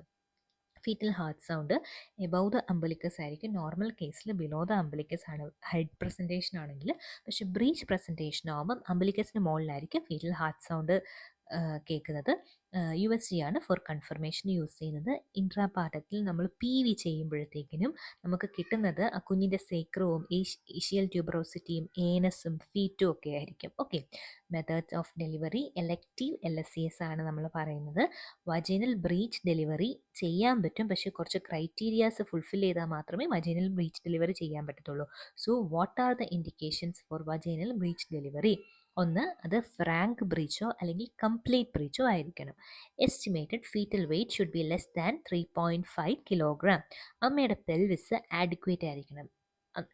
നമ്മുടെ സെഫാലോ പെൽവിക് ഡിസ്പ്രപ്പോർഷൻ ഒന്നും വരാൻ പാടില്ല. No hyperextension of the foetal head. Foetal head ഒരു പരിധി കൂടുതൽ ഹൈപ്പർ എക്സ്റ്റെൻഡ് ആയിരിക്കാൻ പാടില്ല. എക്സ്പീരിയൻസ്ഡ് ഒബ്സ്ട്രേഷൻ അവൈലബിൾ ആണെങ്കിൽ മാത്രമേ നമ്മൾ ബ്രീച്ച് പ്രസൻറ്റേഷൻ ഡെലിവറിക്ക് വേണ്ടി വെക്കത്തുള്ളൂ. Okay, so what are the indications of vaginal birth in breech delivery? കുഞ്ഞ് ബ്രീച്ച് ആയിട്ടാണ് പ്രസൻറ്റ് ചെയ്യുന്നതെങ്കിൽ LSCS ആണ്, ഇലക്റ്റീവ് LSCS ആണ് ഏറ്റവും നല്ല മോഡ് ഓഫ് ഡെലിവറി. പക്ഷെ ചില ആൾക്കാർ വാശി പിടിക്കും, അവർക്ക് വജൈനൽ ഡെലിവറി മതിയെന്ന്. അപ്പം ഏതൊക്കെ ക്രൈറ്റീരിയസിലാണ് നമുക്ക് ആ ബ്രീച്ച് പ്രസൻറ്റേഷന് വജൈനൽ ഡെലിവറിക്ക് വെക്കാൻ കഴിയുന്നത്? It should be a frank or complete breech. Estimated foetal weight should be less than 3.5 kilogram. They should have an adequate pelvis. No hyperextension of the fetal head, and experienced obstetrician should be available. Then what are the type of vaginal breech delivery? Vaginal breech delivery types എന്തൊക്കെയാണ്? Spontaneous breech എന്ന് വെച്ചാൽ entire fetus is expelled by maternal effort, അമ്മ തന്നെ breech delivery ചെയ്തോളും. Assisted breech delivery എന്ന് വെച്ചാൽ breech and body is delivered spontaneously but arms and head is delivered manually. പിന്നെ total breech extraction, fetus is pulled out completely, especially for second twin. രണ്ട് ട്വിൻസിൻ്റെ delivery ആണെങ്കിൽ, ഇപ്പോൾ ഒരാൾ vertex പ്രസൻറ്റേഷനും ഒരാൾ ബീച്ച് പ്രസൻറ്റേഷനും ആണ്. രണ്ടാമത്തെ ആളില്ലേ ഈ ബീച്ച് പ്രസൻറ്റേഷനായിട്ട് വരുന്ന ട്വിന്നിന് നമുക്ക് അമ്മ ഒന്നാമത് തളർന്നു പോയിട്ടുണ്ടാവും, അപ്പം നമ്മൾ തന്നെ ഫീറ്റസിനെ പുള്ള് ചെയ്യേണ്ട അവസ്ഥ വരുന്നുണ്ട്. അതാണ് total breech extraction.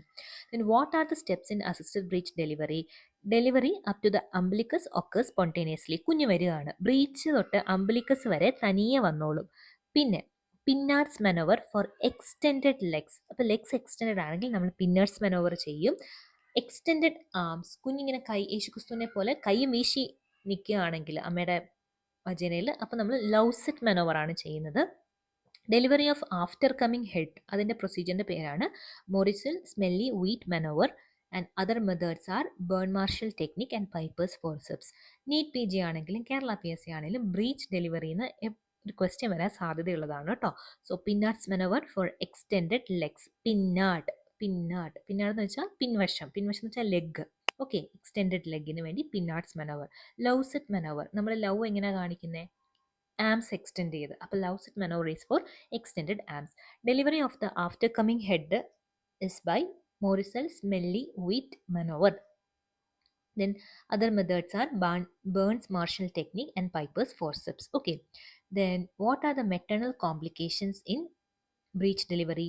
The delivery will be prolonged or there will be an obstructed labor, birth canal trauma ഉണ്ടാവും, postpartum hemorrhages, ഫീറ്റസ് കോംപ്ലിക്കേഷൻ എന്തൊക്കെയാണ്? കോട്ട് പ്രൊലാപ്സ് ഉണ്ടാവും, ബെർത്ത് ആസ്ഫിക്സിയ ഉണ്ടാവും. കാരണം എന്താ, ബോഡി വരെ വന്നിട്ടുണ്ട്, ഹെഡ് വരുന്നില്ല. അപ്പോൾ കുഞ്ഞിന് ബെർത്ത് ആസ്ഫിക്സിയ ഉണ്ടാവും, തല ഉള്ളിൽ പെട്ട് ഇൻട്രാക്രേനിയൽ ഹെമറേജ് ഉണ്ടാവും, ബ്രാക്കിയൽ പ്ലക്സസ് ഇഞ്ചുറി ഉണ്ടാവും ഹെഡ് സ്റ്റക്കായി നിന്നാൽ. Okay, so what is the definition of breach?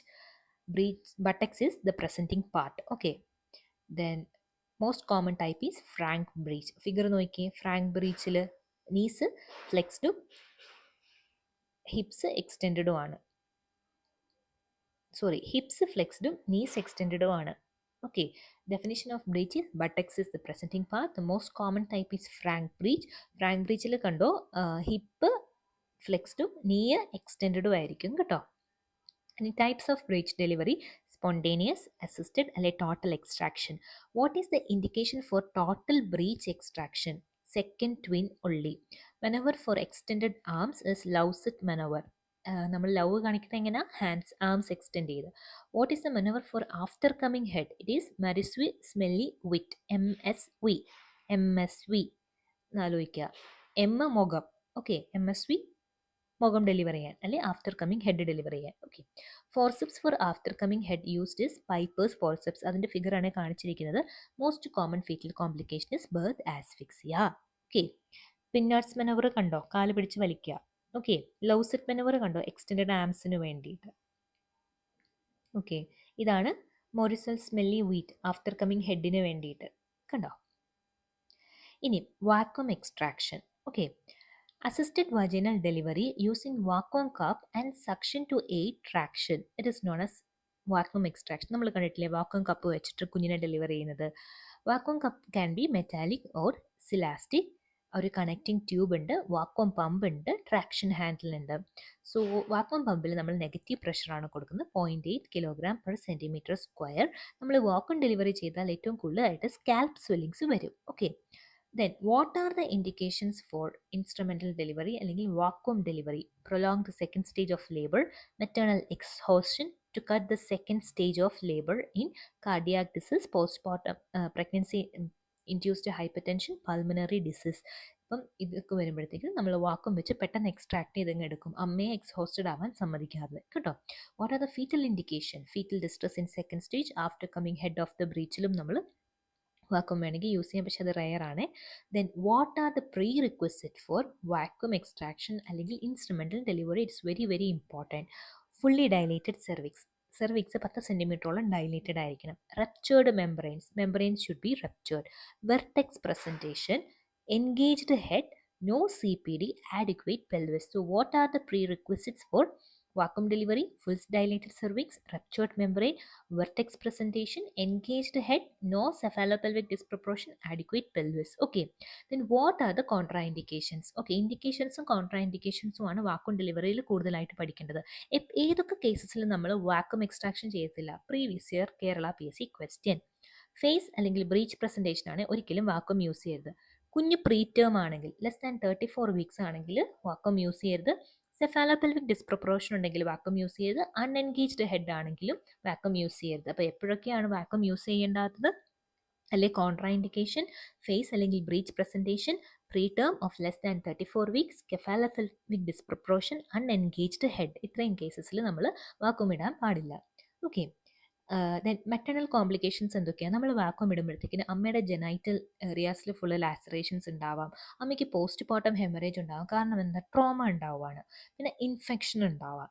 Then what are the fetal complication? Vacuum ഇട്ട് വലിക്കുമ്പോൾ കുഞ്ഞിൻ്റെ തലയിൽ സ്വെല്ലിങ്സ് ഉണ്ടാവും, cephalohaematoma, scalp laceration, subgaleal haemorrhage which is a serious complication of vacuum delivery, subgaleal haemorrhage. Then retinal haemorrhage, intracranial haemorrhage. Okay, so the negative pressure used is 0.8 kg/cm². Most common indication is prolonged second stage of labor. The contraindications are face presentation, bra presentation, preterm of less than 34 weeks, cephalopelvic disproportion, unengaged head. Then the cup placement is at the flexion point 3 cm in front of posterior fontanelle. Limit of attempt less than or equal to 3 pulls. Okay, most common fetal complication is cephalohematoma. എത്ര attempt വരെ നമുക്ക് ചെയ്യാൻ പറ്റും vacuum? 3 പുള്ളേ പറ്റത്തുള്ളൂ, അല്ലെങ്കിൽ 20 മിനിറ്റ്സിൽ ട്രയലേ ചെയ്യാൻ പറ്റത്തുള്ളൂ. Okay, then caesarean section. Caesarean section എന്ന് പറഞ്ഞാൽ delivery of the foetus, placenta and membrane through abdominal and uterine incision. അറിയാലോ, അബ്സല്യൂട്ട് ഇൻഡിക്കേഷൻ ഉണ്ട്, റിലേറ്റീവ് ഇൻഡിക്കേഷൻ ഉണ്ട്, ഇലക്റ്റീവ് ഉണ്ട്, എമർജൻസി ഉണ്ട്. What are the absolute indication? ഏതൊക്കെ കേസിൽ നമ്മൾ പക്കായിട്ട് ഡെഫിനറ്റീവ് ട്രീറ്റ്മെൻറ്റ് LSCS ആണെന്ന് പറയുന്ന കേസസ് എന്തൊക്കെയാണ്? ഇപ്പോഴേ നമ്മൾ ഒരെണ്ണം പഠിച്ചു, ആൻറ്റിപാർട്ടം ഹെമറേജ് ആയ പ്ലാസൻറ്റ പ്രിവിയ. രണ്ടാമത്തെ പഠിച്ചു ഒബ്സ്ട്രക്റ്റഡ് ലേബറിൽ സെഫാലോ പെൽവിക് ഡിസ്പ്രൊപ്പോർഷൻ വിത്ത് കോൺട്രാക്റ്റഡ് പെൽവിസ്. മൂന്നാമത്തത് ചില മാൽ പ്രസൻറ്റേഷൻസ് ഉണ്ട്, ട്രാൻസ്വേഴ്സലായി ബ്രോയൊക്കെ ആണെങ്കിൽ നമുക്ക് സിസേറിയൻ ചെയ്തെടുക്കാനേ പറ്റത്തുള്ളൂ. പ്രീവിയസ്ലി ക്ലാസിക്കൽ സിസേറിയൻ സെക്ഷൻ ചെയ്തതാണെങ്കിൽ, ഇപ്പം നമ്മൾ LSCS അല്ലേ ചെയ്യുന്നത്, ലോവർ സെഗ്മെൻറ്റ് സിസേറിയൻ സെക്ഷൻ. പണ്ടൊക്കെ ക്ലാസിക്കൽ ചെയ്തിരുന്നു. ഇപ്പോൾ പണ്ട് ചെയ്ത് ക്ലാസിക്കൽ CS നടന്ന ഒരു ലേഡി ആണെങ്കിൽ അവർക്ക് നമ്മൾ എന്തായാലും അടുത്തത് LSCSനെ വെക്കത്തുള്ളൂ. വജിനൽ ഡെലിവറിക്ക് വെച്ചാൽ സ്കാറിന് റപ്ചർ ഉണ്ടാവും. Then carcinoma cervix obstructing the canal, CA സെർവിക്സിലുള്ള ആൾക്കും LSCS ചെയ്തുള്ളൂ. Extensive vaginal repair or obstruction ഉള്ള ആളിലും നമ്മൾ LSCS ചെയ്യത്തുള്ളൂ. Then what are the relative indication? Relative indication depends upon the patient. ഇത് നമ്മൾ പക്ക ഇവരിൽ LSCS ചെയ്തേ പറ്റത്തുള്ളൂ എന്നുള്ള ഇൻഡിക്കേഷൻസ് അല്ല. ഈ ഒരു സ്റ്റേജിൽ നമുക്ക് ആ ലേഡിയെ LSCSന് വേണ്ടി എടുക്കാൻ പറ്റും. ഏതൊക്കെയാണ്? Failure to progress in labour progress ചെയ്യുന്നില്ല, ഫീറ്റസിന് ഡിസ്ട്രസ് ഉണ്ടാവുന്നുണ്ട്, ഫെയിൽഡ് ഇൻഡക്ഷൻ ചെയ്തിട്ടും അമ്മ പ്രസവിക്കുന്നില്ല, elderly primi with bad obstetric history, big baby or macrosomia. Okay, what are the elective indications? Elective indications എന്തൊക്കെയാണ്? മാൽ പ്രസൻറ്റേഷൻ ബിഫോർ ദ ലേബറിന് മുൻപേ malpresentation ഏതൊക്കെയാണ്? ട്രാൻസ്വേഴ്സലായി breech with contraindication to vaginal delivery, previous 2 LSCS, നേരത്തെ 2 LSCS കഴിഞ്ഞ ഒരാൾക്ക് മൂന്നാമത് pregnant ആയ അത് LSCS ആക്കത്തേ ഉള്ളൂ. Medical diseases complicating the pregnancies such as cardiac, uncontrolled PIH, bad obstetric history, mother's request with counselling we can do elective caesarean section. Then what are the emergency indications we use for LSCS? Placental abruption with live fetus. Placenta abruption വരുന്നുണ്ട്, പക്ഷേ foetus live ആണെന്നുണ്ടെങ്കിൽ നമുക്ക് emergency indication ആയിട്ട് LSCS ചെയ്യാം. Obstructed labour, cord prolapse with live fetus, failed instrumental delivery and impending uterine rupture. ഇത്രയും കേസസിൽ നമ്മൾ emergency LSCS ചെയ്യണം. Okay, then what are the fetal indications? Fetus ഡിസ്ട്രസ്സിലാണെങ്കിൽ malpresentation not suitable for vaginal delivery such as face, brow and shoulder, multiple pregnancy with first twin non-cephalic. എന്ന് വെച്ചാൽ നമ്മൾ examine ചെയ്യുമ്പം ട്വിൻസിൽ ആദ്യം വരുന്ന ആളുടെ പ്രസൻറ്റേഷൻ വെർട്ടെക്സ് അല്ലെങ്കിൽ നമ്മൾ LSCS ചെയ്തേക്കണം. Then severe IUGR with Doppler changes and congenital anomalies needing a traumatic delivery. Okay, then what are the maternal indication? Cephalopelvic disproportion, previous 2 or more LSCS, maternal request, maternal medical conditions such as cardiac, uncontrolled hypertension. Okay, combined ഏതൊക്കെയാണ് indications? Placenta previa with Mal presentation, twin pregnancy with complication, pregnancy induced hypertension with IUGR and fetal distress. So what are the absolute indication? Central placenta previa. Commonest indication worldwide is CPD or dystocia. Commonest emergency indication is fetal distress. C-section always required for previous classical C-section ladies. Okay. Any complications of cesarean section? Any adverse maternal or fetal event occurring intraoperatively or postoperatively after the C-section. Intra എന്തൊക്കെ complications caesarean ചെയ്ത് ആലോചിക്കുക, നമ്മളാണ് caesarean ചെയ്യുന്നത്, എന്തൊക്കെ operative complications നമുക്ക് suspect ചെയ്യാൻ പറ്റും? തീർച്ചയായിട്ടും ഹെമറേജ്. അമ്മയ്ക്ക് traumatic uterine incision, atonic uterus ഒക്കെ ഉണ്ടെങ്കിൽ ഹെമറേജ് ഉണ്ടാവും. ഇഞ്ചുറി ടു ദ ബ്ലാഡർ, മുന്നിൽ ബ്ലാഡർ ആയതുകൊണ്ട് ബ്ലാഡർ ഇഞ്ചുറി ഉണ്ടാവും. Injury to the ureter, injury to the bowel and anaesthetic complication. What are the early postoperative maternal complications? PPH, wound infection, wound dehiscence, endometritis, urinary tract infection, thrombophlebitis, deep vein thrombosis, pulmonary embolism. What are the late maternal complication? Adhesion formation like bands, which leads to infertility, chronic pain and bowel obstruction. Then incision hernia, scar tenderness, menstrual abnormality. What are the future pregnancy risk of cesarean section? Scar rupture, placenta previa, morbidly adherent placenta, that is accreta, increta, percreta, ectopic scar, pregnancy. Okay, then the fetal or neonatal Post-op complications are birth asphyxia, respiratory distress syndrome, iatrogenic prematurity, accidental laceration by the scalpel.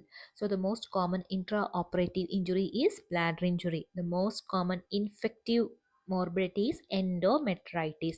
Long-term risk are adhesion and infertility. In future pregnancy risk, there will be scar rupture, placenta previa and placenta accreta. Neonatal complications specific to elective CSS, respiratory distress syndrome. Okay. The absolute fetal indication is cot prolapse with live fetus, and maternal indication is previous greater than or equal to 2 LSCS. Okay. ഇനിയും abortion, ഇത് ഭയങ്കര important ടോപ്പിക്കാണ്. Termination of the pregnancy before 20 weeks or the foetus is less than 500 gram. എപ്പോഴാണ് നമ്മൾ abortion എന്ന് പറയുന്നത്? 20 ആഴ്ചയ്ക്ക് മുൻപേ ഉള്ള പ്രഗ്നൻസി ടെർമിനേഷൻ, അല്ലെങ്കിൽ കുഞ്ഞ് 500 ഗ്രാം എത്തുന്നതിന് മുൻപുള്ള പ്രഗ്നൻസി ടെർമിനേഷനെയാണ് നമ്മൾ അബോഷൻ എന്ന് പറയുന്നത്. So there is 10 to 15% of all clinically recognized pregnancy. Spontaneous abortions ആണ് ഇൻഡ്യൂസ്ഡ് അബോഷൻസിനെ കാട്ടിയും കൂടുതൽ. പീക്ക് ഇൻസിഡൻസ് 6 to 10 വീക്സിലാണ് ഇപ്പോൾ കൂടുതൽ അബോഷൻസ് നടക്കുന്നത്. സോ ഇനിയും പറയാൻ പോകുന്നത് ഭയങ്കര ഇമ്പോർട്ടൻ്റ് ആണ്. What are the types of abortion? Threatened abortion, inevitable abortion, incomplete abortion, complete abortion, missed abortion, septic abortion, induced abortion. Okay. എന്താണ് ത്രെറ്റൻഡ് അബോഷൻ? ത്രെറ്റൻഡ് അബോഷൻ എന്ന് പറഞ്ഞാൽ, ഇപ്പം ഞാൻ പ്രഗ്നൻ്റ് ആണെന്ന് വിചാരിക്കുക, എനിക്കൊരു കുഴപ്പമില്ല, എൻ്റെ ഓസ് ക്ലോസ്ഡ് ആണ്, എൻ്റെ ഫീറ്റസ് ലൈവാണ്, പക്ഷേ എനിക്ക് വാജിനൽ ബ്ലീഡിങ് ഉണ്ട്, അങ്ങനെ കണ്ടാൽ അത് ത്രെറ്റൻഡ് അബോഷനാണ്. എന്ന് വെച്ചാൽ ഓസ് ക്ലോസ്ഡ് ആണ്, വാജിനൽ ബ്ലീഡിങ് ഉണ്ട്, പക്ഷേ ഫീറ്റസിനും കുഴപ്പമൊന്നുമില്ലെങ്കിൽ ത്രെറ്റൻഡ് അബോഷനാണ്. എന്നെ പേടിപ്പിക്കുകയാണ്, അബോഷൻ ഉണ്ടാവാൻ സാധ്യതയുണ്ടെന്ന് എന്നെ ത്രെറ്റ് ചെയ്യുകയാണ്, അതാണ് threatened abortion. Okay. So in threatened abortion, there will be vaginal bleeding, closed os, fetus will be live. The management is, അങ്ങനെ വരുമ്പോൾ അമ്മയ്ക്ക് റെസ്റ്റ് കൊടുക്കുക, ബെഡ് റെസ്റ്റ്, പ്രൊജസ്ട്രോൺ കൊടുക്കുക, കാരണം progesterone maintain the pregnancy, avoid intercourse and reassurance. Okay. Threatened അബോഷനിൽ നമ്മൾ reassurance കൊടുക്കുക എന്നാണ് മെയിൻ ആയിട്ടുള്ളത്. Inevitable abortion. ഇന്നെവിറ്റബിൾ അബോഷൻ എന്ന് വെച്ചാൽ, ഞാൻ പ്രഗ്നൻ്റ് ആണ്, എനിക്ക് വജൈനൽ ബ്ലീഡിങ് ഉണ്ട്. ഇങ്ങനെ ആലോചിക്കുക, ഏത് അബോഷൻ വന്നാലും വജൈനൽ ബ്ലീഡിങ് ഉണ്ടാവും കേട്ടോ. എനിക്ക് വജൈനൽ ബ്ലീഡിങ് ഉണ്ട്, എക്സാമിൻ ചെയ്തപ്പോൾ എൻ്റെ ഓസ് ഓപ്പൺ ആണ്, എൻ്റെ ഫീറ്റസ് പ്രൊഡക്ട്സ് വിസിബിൾ ആണ്. അങ്ങനെയാണെങ്കിൽ ഇന്നെവിറ്റബിൾ അബോഷൻ എന്ന് വെച്ചാൽ കുഞ്ഞ് മരിച്ചു പോയി, ഇനി ഞാനത് വെച്ചോണ്ടിരുന്നിട്ട് കാര്യമില്ല. അപ്പം എങ്ങനെയാണ് മാനേജ് ചെയ്യുന്നത്? Evacuation by suction and curettage. അപ്പം ഇന്നെവിറ്റബിൾ അബോഷൻ എന്ന് വെച്ചാൽ നമുക്ക് എവിറ്റ് ചെയ്യാൻ പറ്റത്തില്ല, അതിനെ നമുക്ക് തടയാൻ പറ്റത്തില്ല, സംഭവിച്ചു പോയി. ഇനിയിപ്പോൾ എന്തെടുക്കാൻ പറ്റും? നമ്മളതിനെ evacuation by suction and curettage. Okay. Incomplete abortion. Incomplete abortion എന്ന് വെച്ചാൽ ഓസ് ഓപ്പൺ ആണ്, കുഞ്ഞ് മരിച്ചു പോയിട്ടുണ്ട്, ബ്ലീഡിംഗ് ഉണ്ട്, പെയിൻ ഉണ്ട്, പക്ഷേ കുറച്ച് പ്രോഡക്ട്സ് മാത്രമേ വന്നിട്ടുള്ളൂ, ബാക്കി പ്രോഡക്ട്സ് അവിടെ ഇരിക്കുകയാണ്. അപ്പോൾ എന്താ ചെയ്യേണ്ടത്? It is evacuation plus oxytocics കൊടുക്കണം. Okay. Then for complete abortion എന്ന് വെച്ചാൽ കംപ്ലീറ്റ് എക്സ്പൾഷൻ ഉണ്ട്, എക്സ്പൾഷൻ കഴിഞ്ഞിട്ട് എൻ്റെ ഓസ് ക്ലോസ്ഡ് ആയിപ്പോയി, യൂട്രസ് കൺട്രാക്റ്റഡുമാണ്. അങ്ങനെയാണെങ്കിൽ കംപ്ലീറ്റ് അബോഷൻ, മാനേജ്മെൻറ്റ് ഒബ്സർവേഷൻ കൊടുക്കാം, നോ ഫർദർ ഇൻ്റർവെൻഷൻ നീഡഡ്. ഇനി മിസ്ഡ് അബോഷൻ. മിസ്ഡ് അബോഷൻ എന്ന് വെച്ചാൽ retained dead foetus, no foetal heart sound, uterus is smaller than the gestation. ഒരു അമ്മ വരികയാണ്, അമ്മ ഇപ്പോഴും പ്രഗ്നൻ്റ് ആണെന്നാണ് വിചാരിക്കുന്നത്, പക്ഷേ ഉള്ളിലുള്ള ബേബി മരിച്ചു പോയിട്ടുണ്ടാകും, ഫീറ്റൽ ഹാർട്ട് സൗണ്ട് ഉണ്ടാകത്തില്ല, പക്ഷേ എക്സാമിനേഷനിൽ യൂട്രസിൻ്റെ സൈസ് ജസ്റ്റേഷണൽ ഏജിനേക്കാളും കുറവായിരിക്കും. അങ്ങനെയാണെങ്കിൽ അത് മിസ്ഡ് അബോഷൻ, അമ്മ മിസ്സാക്കി. Okay. So the management will be, നമ്മൾ എന്ത് കൊടുക്കും? ഡെലിവറി പോലെ തന്നെ ഡെലിവറി ചെയ്യിപ്പിക്കും, ഓക്സിറ്റോസിക്സ് കൊടുക്കും, misoprostol for induction and suction evacuation or suction evacuation. Okay. Septic abortion എന്ന് വെച്ചാൽ abortion which is complicated by infection, which is by unsafe abortion എന്ന് വെച്ചാൽ ഈ ക്വാക്സ് ചെയ്യുന്ന abortions. So the features will be the mother will present with fever, foul discharge, pelvic peritonitis and septicemia.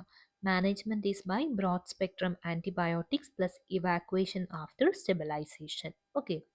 Then what are the pathological causes of miscarriage or abortion? ഇപ്പം തനിയെ ഏതൊക്കെ കേസിൽ abortion സംഭവിക്കാം? Chromosomal anomalies which is the most common cos, especially trisomy. Maternal diseases such as diabetes mellitus, hypothyroidism, SLE, thrombophilia. Uterine anomalies such as septate uterus, fibroid, adhesion. Infections such as torch, malaria, syphilis, immunological causes such as RH and autoimmune. Okay, then എന്തൊക്കെയാണ് നമ്മൾ അമ്മ അബോഷനുമായിട്ട് വരുമ്പോൾ ABC resuscitation, IV fluid കൊടുക്കണം, evacuation, suction and curettage, manual vacuum aspirator, misoprostol. Okay, RH negative മദറാണ് anti D prophylaxis. ഇത് very important ആണ്. ആദ്യം അമ്മ അബോഷനായി പോയെങ്കിൽ, അമ്മ RH നെഗറ്റീവ് അമ്മയാണെങ്കിൽ തീർച്ചയായിട്ടും, അച്ഛൻ RH പോസിറ്റീവ് ആണെങ്കിൽ തീർച്ചയായിട്ടും നമ്മൾ ആൻറ്റി ഡി പ്രൊഫലാക്സിസ് കൊടുക്കണം. ഇത് പല ക്ലിനിക്കൽ കണ്ടീഷൻസിലും കാണുന്നുണ്ട്. എന്ന് വെച്ചാൽ അമ്മ RH നെഗറ്റീവ് ആയിരിക്കും, അച്ഛൻ RH പോസിറ്റീവ് ആയിരിക്കും, ഇപ്പോൾ ബേബി RH പോസിറ്റീവ് ആയിരിക്കുമല്ലോ. നമ്മളത് മിസ് ചെയ്തിട്ട് ആ അമ്മയ്ക്ക് അബോഷൻ സംഭവിച്ചെന്നിരിക്കട്ടെ, ആ അമ്മ രണ്ടാമത് പ്രഗ്നൻ്റ് ആകുമ്പം ആ അമ്മയുടെ ആ കുഞ്ഞും നഷ്ടപ്പെടും RH ഐസോ ഇമ്മ്യൂണൈസേഷൻ കാരണം. അത് നമ്മൾ കുറച്ച് കെയർഫുൾ ആയിട്ട്, ഇപ്പോൾ പ്രത്യേകിച്ച് ഗൈനി സ്പെഷ്യാലിറ്റി ഒക്കെ എടുക്കുമ്പോൾ കറക്റ്റായിട്ട് നമ്മളിത് ഫോളോ അപ്പ് ചെയ്തിരിക്കണം. അമ്മ RH നെഗറ്റീവ് ആണെങ്കിൽ തീർച്ചയായിട്ടും ആൻറ്റി ഡി പ്രൊഫൈലാക്സിസ് അമ്മയ്ക്ക് കൊടുത്തിട്ടേ വിടാവുള്ളൂ, അല്ലെങ്കിൽ അവരുടെ രണ്ടാമത്തെ കുഞ്ഞ് നഷ്ടപ്പെട്ടു പോകും. ഓക്കെ, ദെൻ അത് 50 to 300 മൈക്രോഗ്രാം ആണ് ആൻറ്റി ഡി പ്രൊഫൈലാക്സിസിൻ്റെ അളവ്. Then induced abortion, it is permitted up to 20 weeks in India. Now it has extended up to 24 weeks for special cases such as rape. Okay, indications are medical, eugenic, humanitarian background, social, contraceptive failure എന്നൊക്കെയുള്ള കേസസിൽ നമുക്ക് abortion നമുക്കായിട്ട് തന്നെ induce ചെയ്യാം. നേരത്തെ 20 weeks വരെയായിരുന്നു, പക്ഷേ പുതിയ amendment അനുസരിച്ച് നമുക്ക് 24 വീക്സ് വരെ അബോഷൻ നടത്താൻ പറ്റും കേട്ടോ. So the abortion definition is less than 20 weeks or less than 500 gram fetusൽ ഉണ്ടാവുന്ന ടെർമിനേഷൻ ഓഫ് പ്രഗ്നൻസിനെയാണ് അബോഷൻ എന്ന് പറയുന്നത്. Most common cause of spontaneous abortion is chromosomal abnormality and threatened abortion എന്ന് പറഞ്ഞാൽ ബ്ലീഡിംഗ് ഉണ്ട്, ഓസ് ക്ലോസ്ഡ് ആയിരിക്കും, ലൈഫ് ഫീറ്റസ് ആയിരിക്കും. Inevitable abortion എന്ന് പറഞ്ഞാൽ ഓസ് ഓപ്പൺ ആയിരിക്കും, പ്രോഡക്ട്സ് വിസിബിൾ ആയിരിക്കും. ഇൻകംപ്ലീറ്റ് അബോഷൻ എന്ന് പറഞ്ഞാൽ പാർഷ്യൽ എക്സ്പൾഷനേ നടന്നിട്ടുള്ളൂ, ടിഷ്യൂസ് റീറ്റെയിൻഡ് ആയി എന്നൊക്കെ ഉണ്ടെങ്കിൽ ഇൻകംപ്ലീറ്റ് അബോഷൻ. കംപ്ലീറ്റ് അബോഷൻ എന്ന് പറഞ്ഞാൽ ഫുൾ കംപ്ലീറ്റ് എക്സ്പൾഷൻ നടന്നിട്ടുണ്ട്, ക്ലോസ്ഡ് ഓസ് ആണ്, യൂട്രസ് കൺട്രാക്റ്റഡ് ആയിട്ടുണ്ടെങ്കിൽ അത് കംപ്ലീറ്റ് അബോഷൻ എന്ന് പറയും. ഓക്കെ,